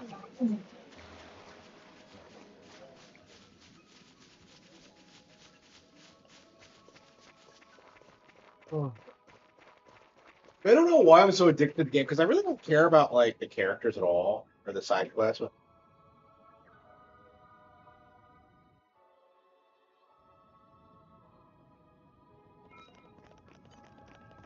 Yeah, I love how the game actually.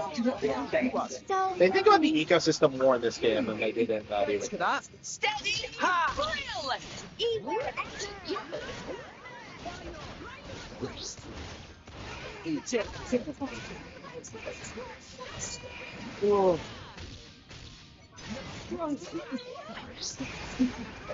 Quick!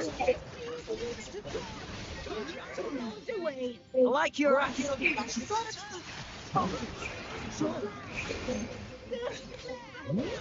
Right! Ha!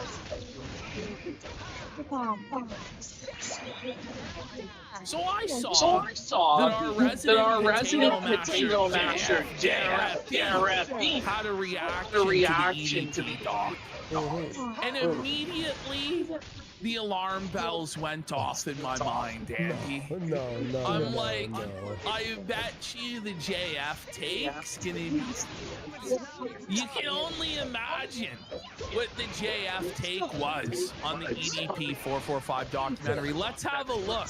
Oh God. At JF's thoughts. Here we go. In 1,000 years, someone might know who Might Plum is. In the same way we know about Homer, you know? Okay, Yeah, so he's at the level, like his take is that Mike Klum is a visionary genius on the level of Homer. You know, he's created an entire mythology to where he will be remembered in 1,000 years for his work documenting lol cows. This is the beginning of JF's take. Tardsky, a low IQ interruption here. I thought you meant Homer from The Simpsons. I think he's gonna be a kind of one of the great Greek mythologists of the future, known from our kind of in your world, in your basement, just putting evil ingredients together to just change the world. Look at him! JF loves it, like he's such a villain, like he puts on Swan, like that. I am like a mad scientist mixing up things in my lab to together. rule the world. Yeah. Completely unhinged. No, fire. I guess I really helped that. On your feet. About YouTubing. It is the alchemy of anger. It is the building at the fine. bottom We'll of get the him world. yet. Like, What does that mean? What is he talking It about? is what? The alchemy of anger? The building at the bottom of the world. We've got a pretentious shit alert. Holy JF huffing his own farts so Make sure you got my tail, Rex. I can do this alone. So Pack I've it up. been Don't mind if I left do. behind. I've Yeah. been abandoned to if I'm single and a 15-year-old or Okay, we're starting to get into dangerous territory here. JF's putting himself in the shoes of a 15, 16-year-old. Okay, Dixie, I'm spamming the Dixie emote there. abandoned to if I'm single and a 15-year-old or 16-year-old approaches me and says I want to have sex with you, my answer would be the same as EDP 445. No, don't say that! No, don't say that, JF! Wait a minute, JF! No!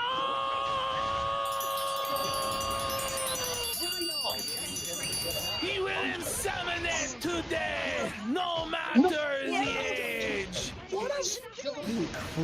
That's his takeaway from the documentary, bro. That was his takeaway. It gets crazier and crazier as we go along. How? What's the crazier part? I can't right now. Okay, good. But once it's legal for you, we can meet in Vegas. So you groom them? What? So JF's answer is What? to groom the underage. Don't shoot them immediately. What you must do is lead them on to a sophisticated grooming process to evade the authorities. Okay. How about no, JF? I'm sure this guy is joking, but whoever in chat is Wait, what's that? screaming, let him cook, Wait, what's needs to this? calm Like, this guy. How does this retard get away with this shit? So, like, first of all, he murdered his retarded wife. And now he's straight up, like, advocating for grooming 15-year-old girls. Like, when does it stop? Like, when is this guy, like... It's been burned, buddy. You can go listen to JF's full unhinged statements yourself if you want to let him cook, pal. You go right ahead. All right, let's continue. The documentary doesn't go as far as framing him as a victim, but at least it gives you the out to start thinking that way. So Did you watch the same? JF's take is that EDP saying he was the victim in all of this. That's what he's saying, bro. I can't believe And he's saying that the movie, like, cleverly subverts everybody. Oh, yeah. Yeah, it's technically 16 in my state as well, but, like, nobody I know goes for, like, 16-year-olds. It's just like, why the fuck would you? It's just like, I don't know, man. It's just, well, nobody I know, quote unquote. No, I It's a do know new someone day, like that, everyone. Look alive! but, nobody I associate with openly goes for like 16-year-old girls. Let's put it that way.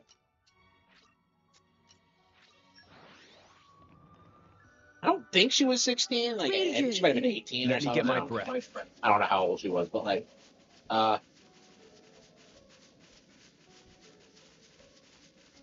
yeah. So like, yeah.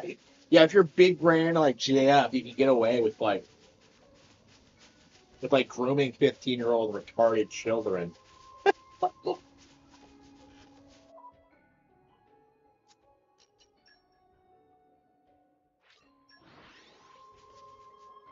To plant the seeds that he's a real victim. Let me get my breath.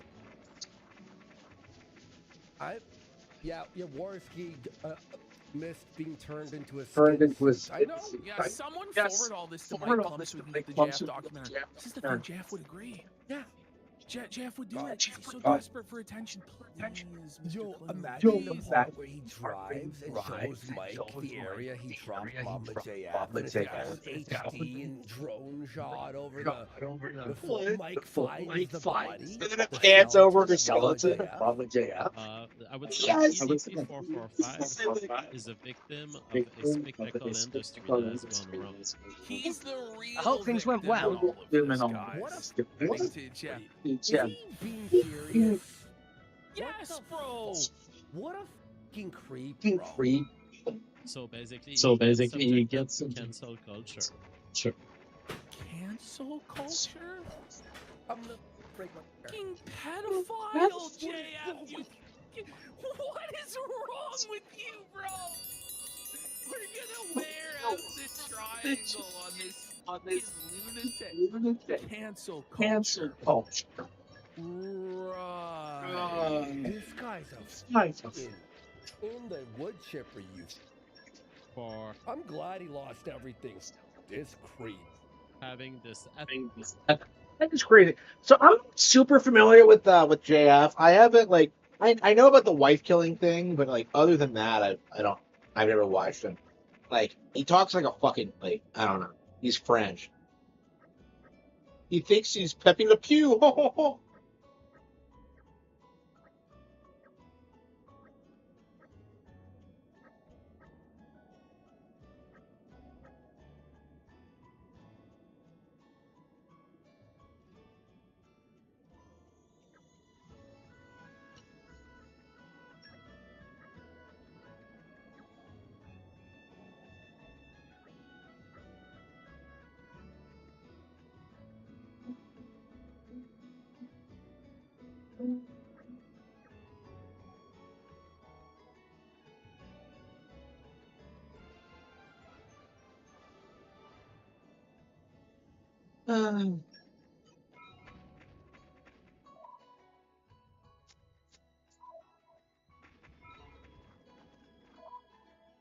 Yeah. I knew about that, but like, that's crazy that they have such history together. Oh, so that wasn't even my good. Ah, shit. Leave it to me.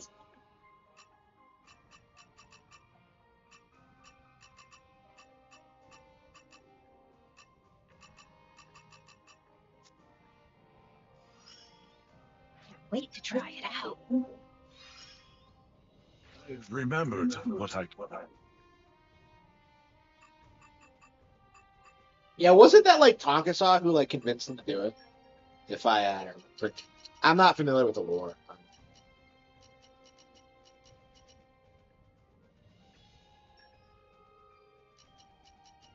As you wish. Oh, okay. I'll lead this merry band. I won't let you down. I won't let you down. Oh, be an animal. Okay. Understood. It will be my pleasure to command the Indomitable Brigade. We know our orders. Just show me the way.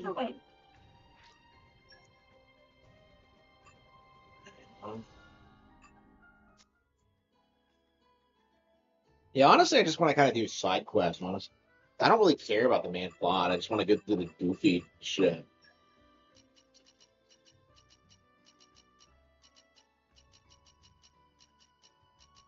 Okay.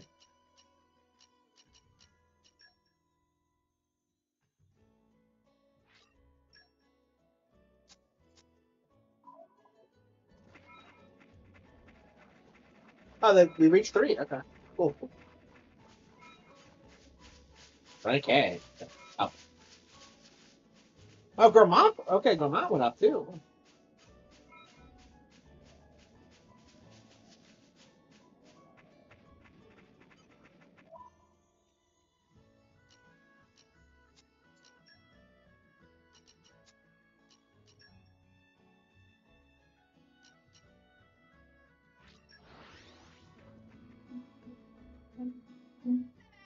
We go. What will we find?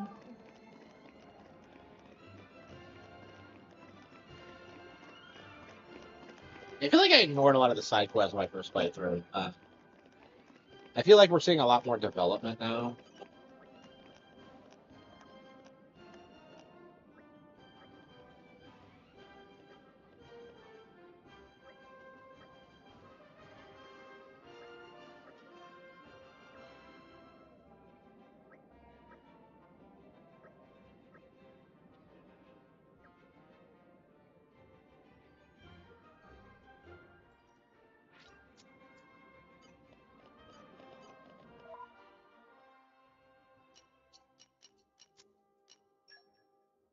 Ed?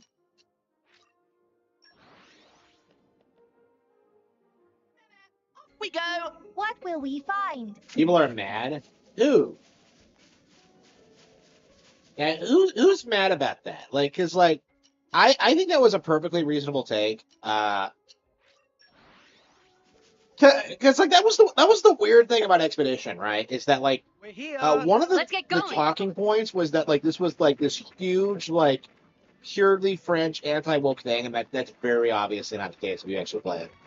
So like, I mean, I knew that was going to be the case going into it, but like, I wasn't exactly sure what it would be like. But yeah, it was like, it primarily has female characters, and it pushes like the not having kids thing. Like, again, that's woke.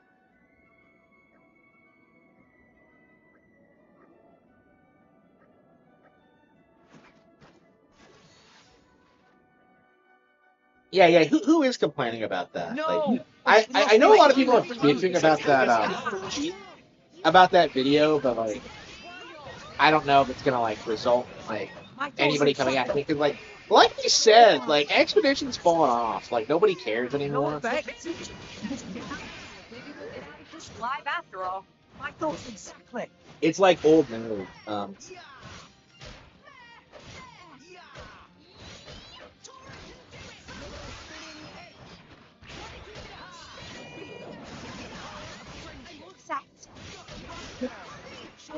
attempt at connecting with a 13-year-old that Fine. But what about you, Master Pond? Canceled for trying to hook up with a Yes, buddy. 13-year-old. Huh. You don't say. wasn't a 13-year-old, it was a trap. Trap. So because it was an actual investigation and what's it called? That's JF's Wages. argument. Let me get my No breath. crimes would have occurred. Oh, come It on. was What? all in It was trap. all in trap. That's JF's argument. JF's argument. What? But that No. argument is easily defeated by listening to the shit that this guy said in the documentary, where he's clearly sick in the head. Yeah. And has violent and disturbing sexual fantasies about Well, kids it's taking their Let me get my breath. I find the whole case against EDP very weak. This guy seems to Guy be like cool, chill. That's what he's saying about EDP!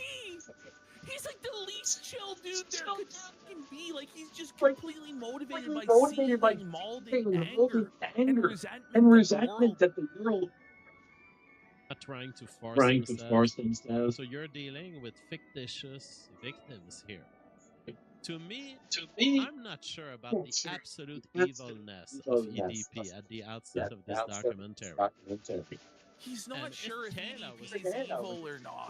Oh no, if Kayla was gonna what? What? Me, as a 42-year-old, a man who's been reproduced. Just to put this in context for those who didn't see it, Kayla was a 15-year-old girl that was in contact with EDP that he was trying to sending pictures to. Jeff is saying that if this 15-year-old messaged him, Jeff is 42, this is what he would do.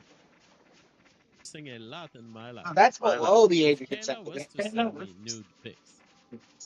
I would tell her, I can't have sex with you. I can't receive those messages right now. Right if now. You want, we can have sex when you're 60. Oh my god! He just gives us the worst answer you can possibly fucking imagine. Jeff, what's wrong with you, man? You're sick, buddy. This is a fucking sick man.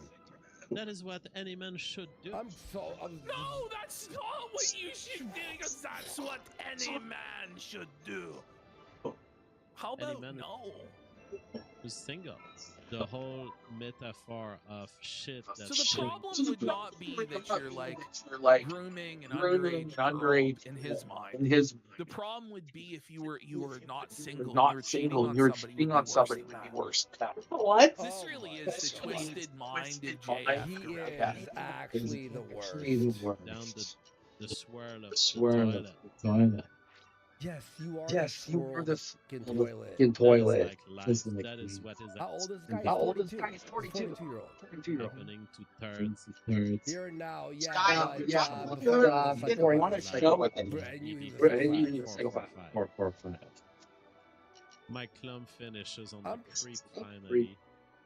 The creep. Get ready. Get ready. That's sung by a chorus. In a cappella singing, bro. This is one of the most. Let's rest the spell. Let's get going. And the way it is sung, it's actually. This is gonna end up in a documentary someday. This is why I fired him because I knew there was something wrong. I'm not the upper hand. Easy, Pete. No. Sure, my thoughts here, Mitzvah. Good. With foresight, victory is assured. So I'm good kid. Guess I really am the best. When you were here before, look me in the eye. You're just like an angel. This is gonna end up in a true crime documentary someday. It's how with bass and violin. And Mama JF's face turning into a negative and burning like the negative. You're so special. But I'm a creep. Ding, ding, ding, ding, ding. Creep number one answer. 32 points. 32 points. I'm a weirdo. You are, JF. You really What the identify hell as this in the spirit. I don't even know. What are we doing here? Like, am I doing here? yes. What are you doing here? Why? Ash, are you not I feeling don't this? belong here. I edited this. I put I this. got I was chills. watching this last I night. actually I'm like, got like I my can't believe he's doing that. The reason he's doing this is because he wants a documentary like this about himself, and he wants people to play this rendition of him seeing this. 100%. He's envisioning his own evil villain documentary about all of his crimes. He has to start adding like a bloody knife in the background. Oops, sorry, how did that get there? Let's rest this film. Let's get going. In the stream. Here. I don't belong here. You will never have see. You kind of have a glimpse of it, and this movie made me cry. The EDP documentary made him cry. But he was on EDP Because he felt so much sympathy for EDP in the final moments of the movie. That's what he was saying. Is Mike watching? Mike Club, are you We gotta do something about this fucking guy, man. He's. Oh man. What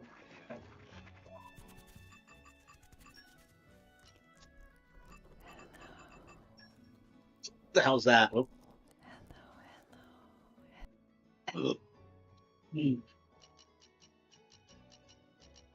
Okay.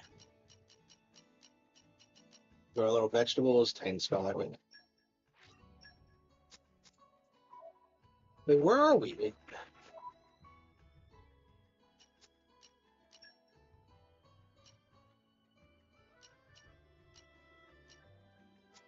What with all these map? I hate the way the fast travel in this game works. Like, 3 is such a better map, and you can like actually see where you're going. There we go. We're here. Let's get going.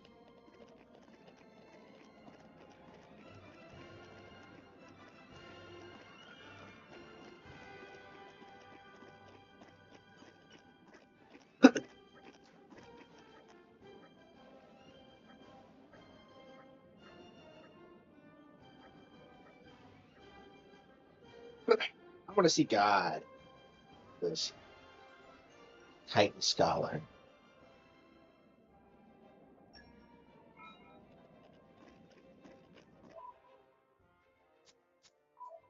I'm getting these quests done pretty quickly. I'm not getting filtered by them or anything.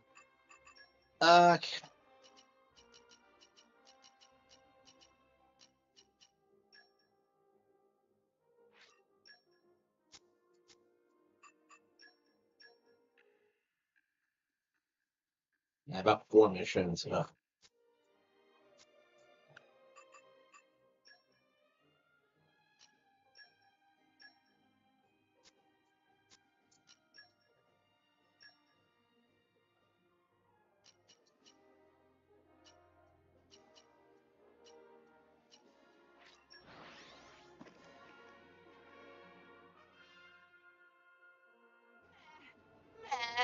Long journeys make Tora tired. What?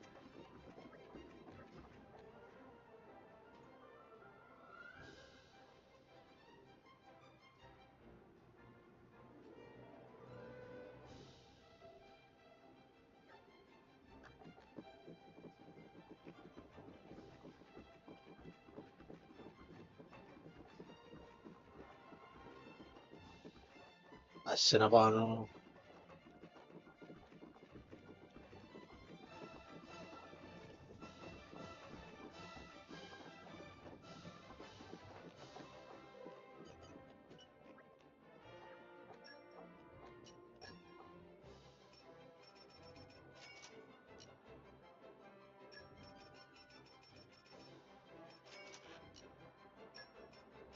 I think it's just max out all your items. Just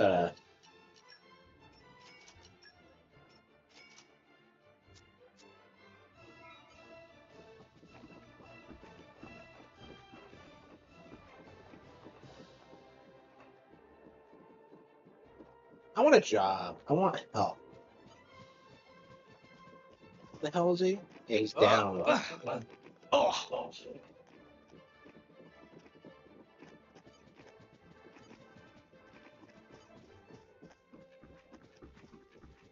Hey, where's Fauna?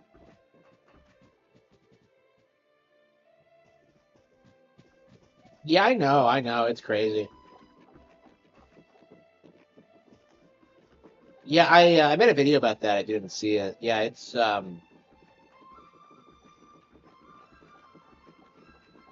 imagine someone at Bethesda sees the writing on the wall.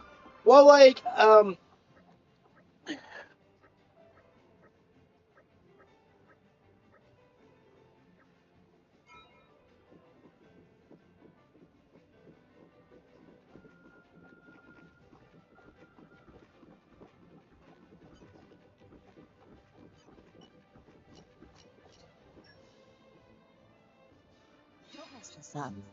Shouldn't be too long.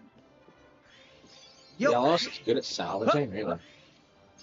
Onwards.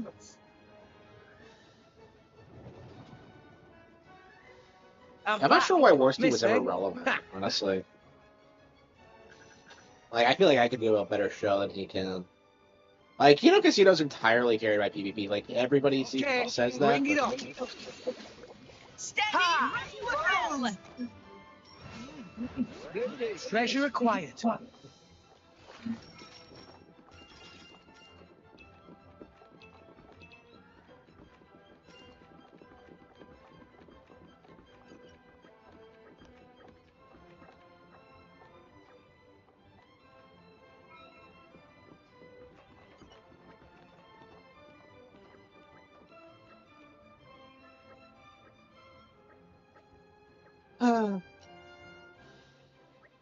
I don't have any money.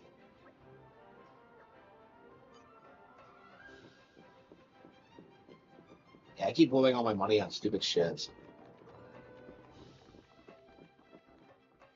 Is it night time already? We need to find lodgings. Hey, It's us been again. about 3 I hope hours. things went well.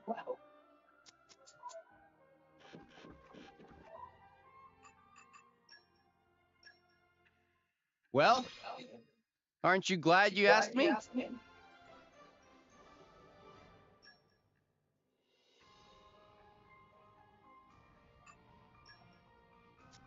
Oh, Gramat's at 4 stars now. Wow, crazy.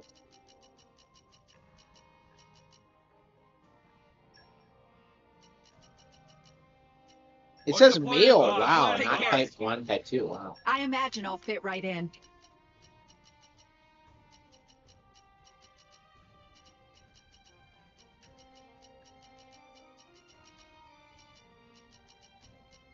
I won't let you down.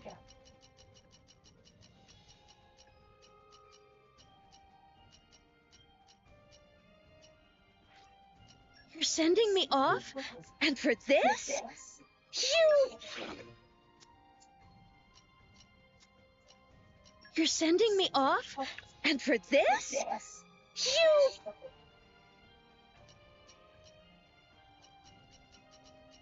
I don't have anyone else I could send it, honestly. Oh, that's some responsibility. Well, wish me luck. Just remember to have fun. Yeah, imagine it was like a finished version of the game that they haven't updated in a while. And it's like, the PlayStation, Xbox, and PC versions were supposed to be the definitive ones. But because they're like so incompetent now, they couldn't get them to work. And like the older version that's supposed to be inferior is doing better on Switch too. So I think that's all that happened. Okay, hang on, let's go back to the story.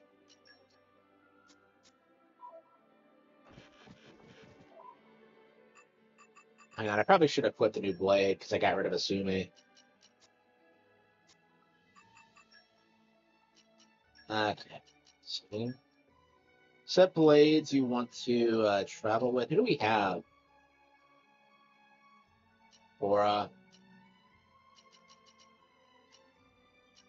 Yeah, we might like equip new blades. Look at all these generics. Like, yeah, let's see if we can just bond more.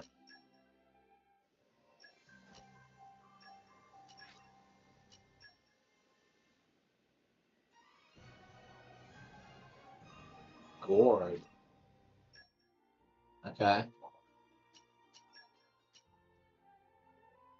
Got it. I give you my all. He's not that strong.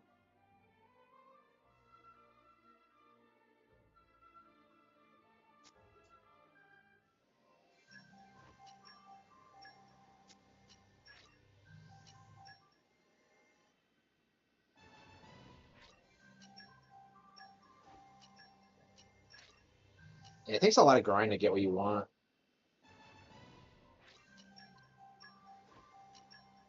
I can't believe I got Cosmos as quick as I did, because it...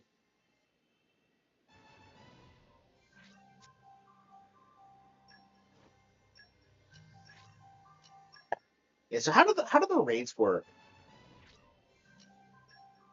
I imagine it gets harder to get, like, blades, the more of them you get, because you,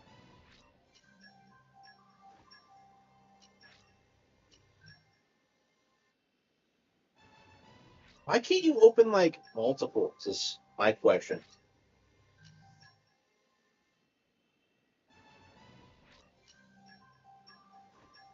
I am not a fan of generic blades. Like, who would ever use them? How many can you even carry?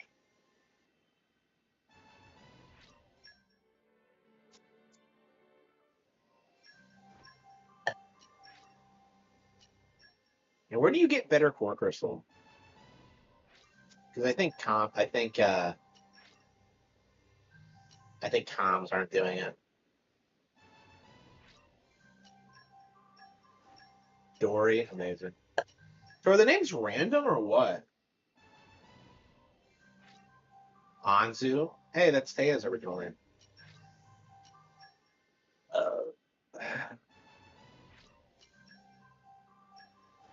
Was that Gahaku?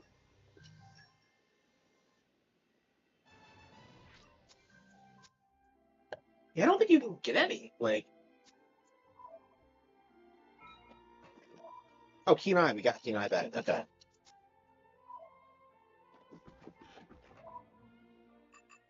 Okay.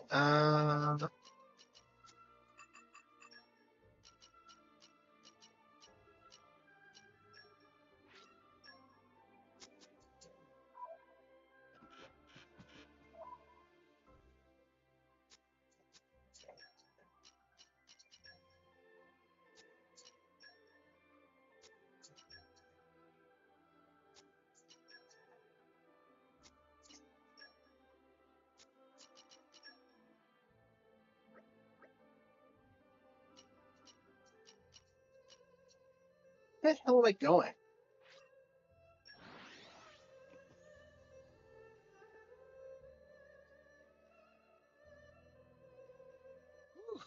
Let's rest a spell. Let's get going. Yeah, by the looks of it, there weren't any warps near the thing, so we're gonna have to walk.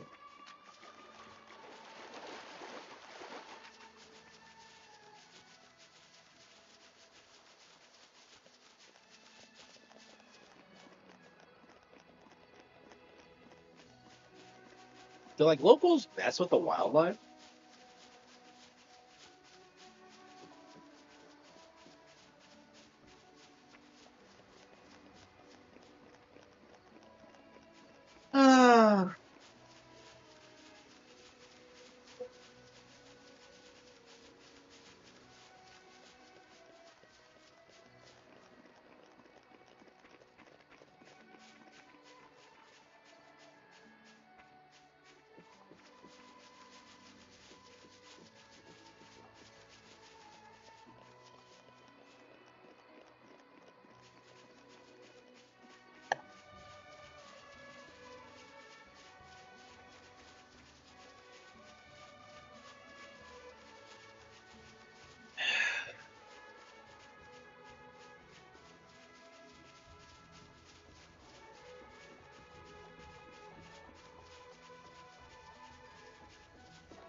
I'm curious how long we're gonna play this until we stop.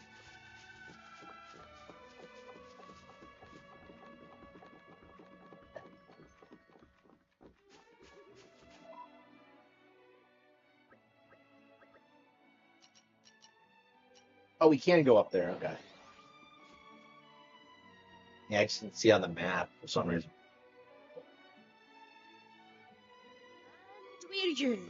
Let me get my breath.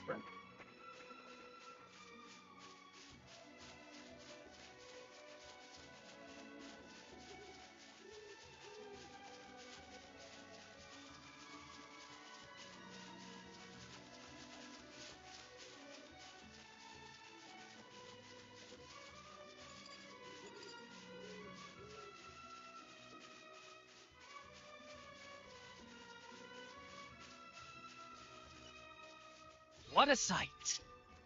Stay calm. Okay. Bear okay. it bravely.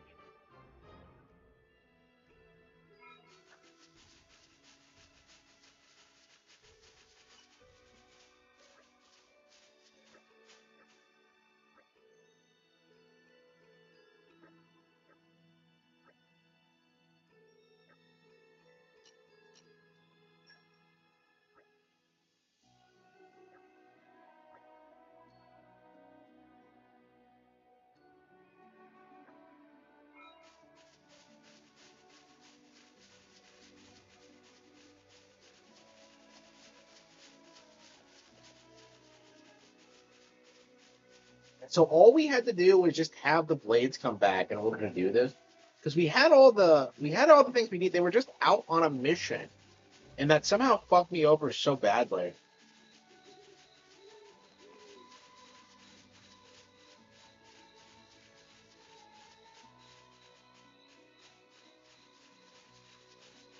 I had to go back and.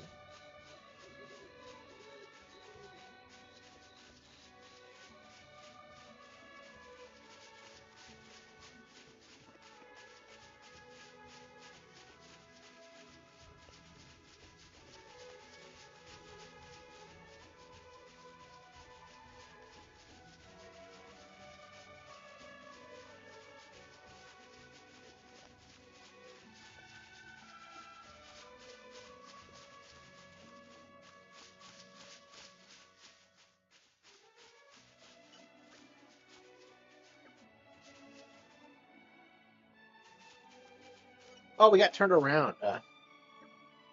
Shit, we got turned around somehow.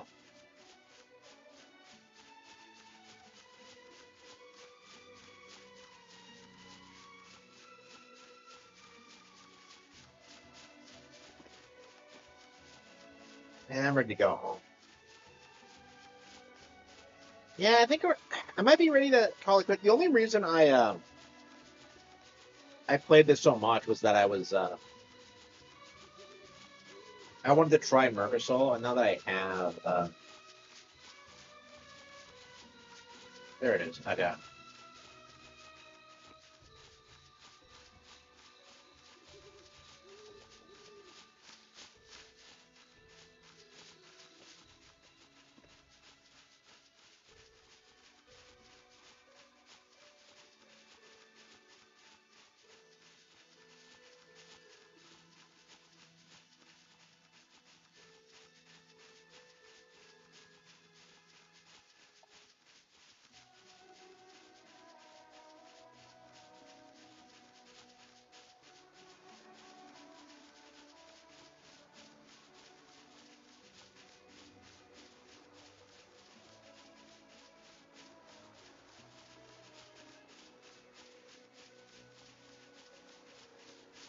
Whoops. Yeah, I started following the.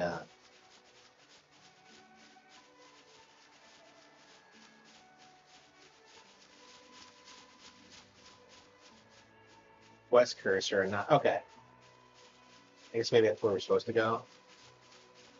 And it's not like there's a lot of places for him to go up there.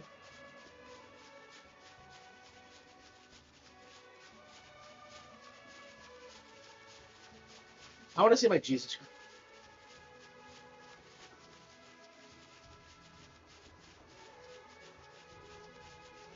Yeah, I've seen them. I mean, they're not as common as they used to be because I think these days everyone universally agrees it is Skyrim. But like, I don't know, Skyrim fans are going to be the worst. Like 20 years from now, they're still going to be seething about Skyrim and saying that like, we could have beaten Zelda if they didn't like. Yeah, I really think Skyrim fans are going to be the next wave of Ultima fans. So, because there's just nothing else, honestly.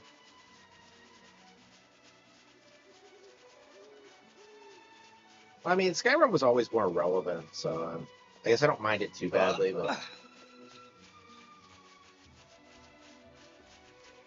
Skyrim actually did influence Zelda, though, like unlike unlike old ones. So, ooh.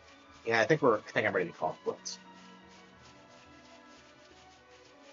Yeah, I think I'm gonna go straight to bed tonight. I'm gonna get up tomorrow. I want to start getting up early and like going for a walk in the park. I've been wanting to do that the past couple of weeks. I used to do it 7 a.m. every morning, and it was great.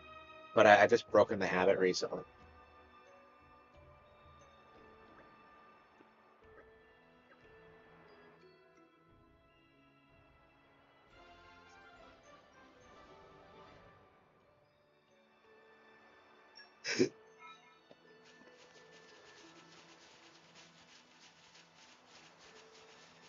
Oh, he went back to open his grandpa's house.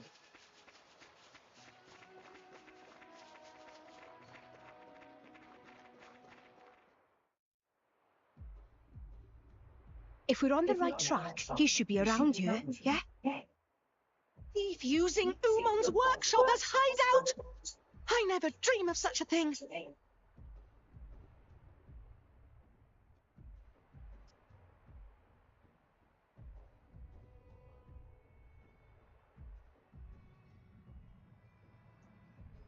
That's him. Let's surround them so he can't run. Gotcha.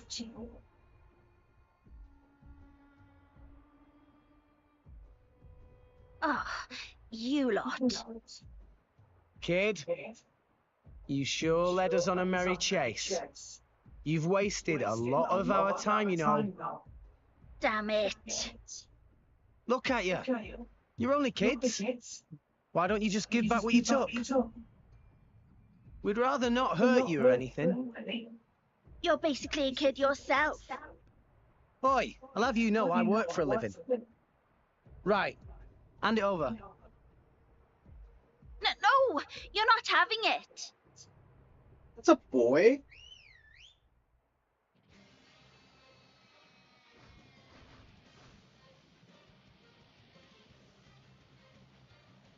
The core crystal is ours now. If you want it so bad, you'll have to take it by force. Well, nothing for it, I guess. All right, let's go.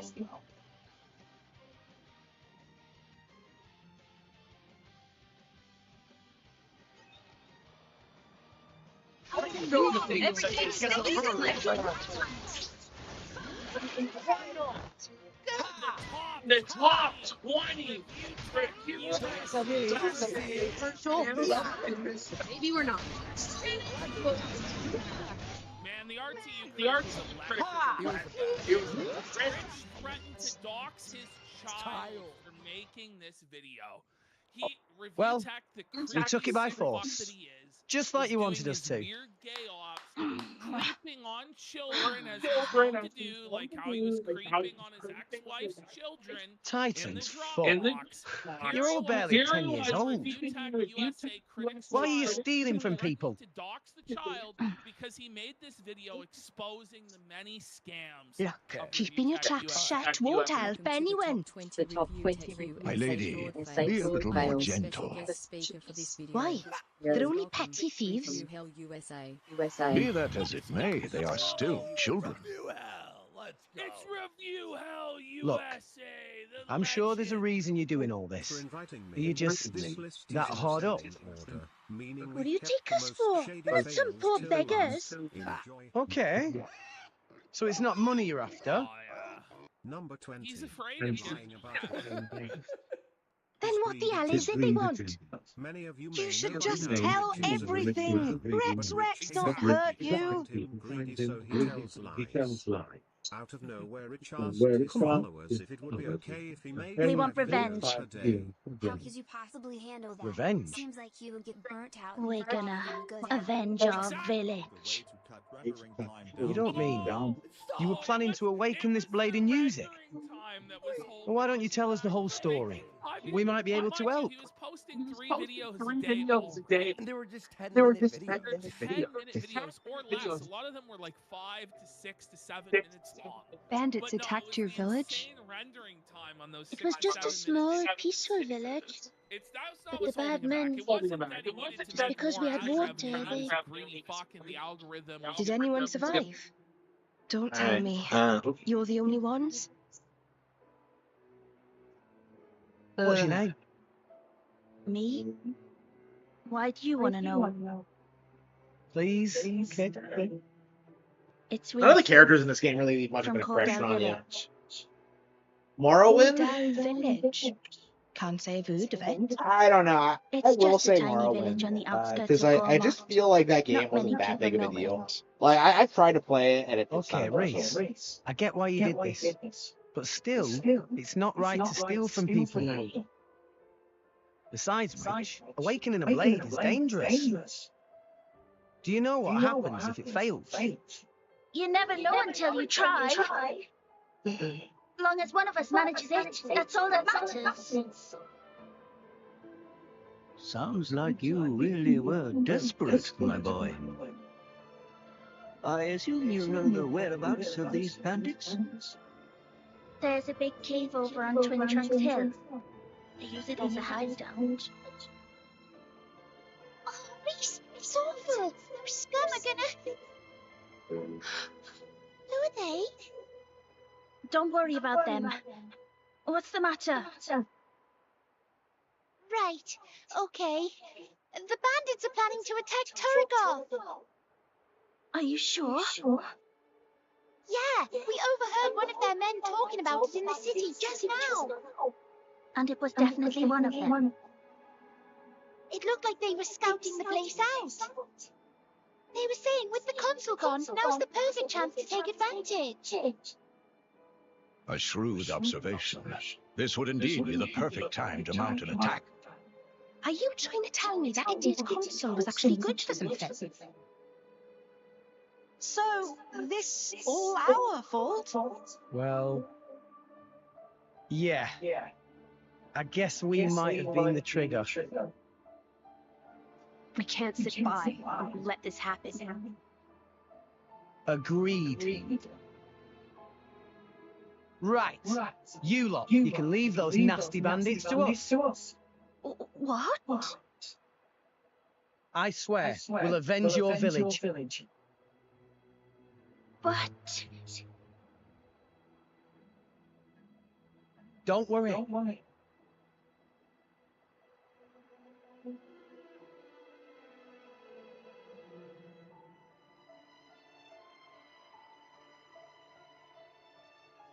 By the way, name's Rex. Reese, take the others and go warn the city guard. Warn them about the bandits. Nah, they probably won't believe you if you said bandits were coming. So tell them about us instead. Tell them the guys who destroyed the water tower are hiding out at Twin Trunks Hill. If you say so, but why? Don't worry, you'll see. We're counting on you, okay? Okay.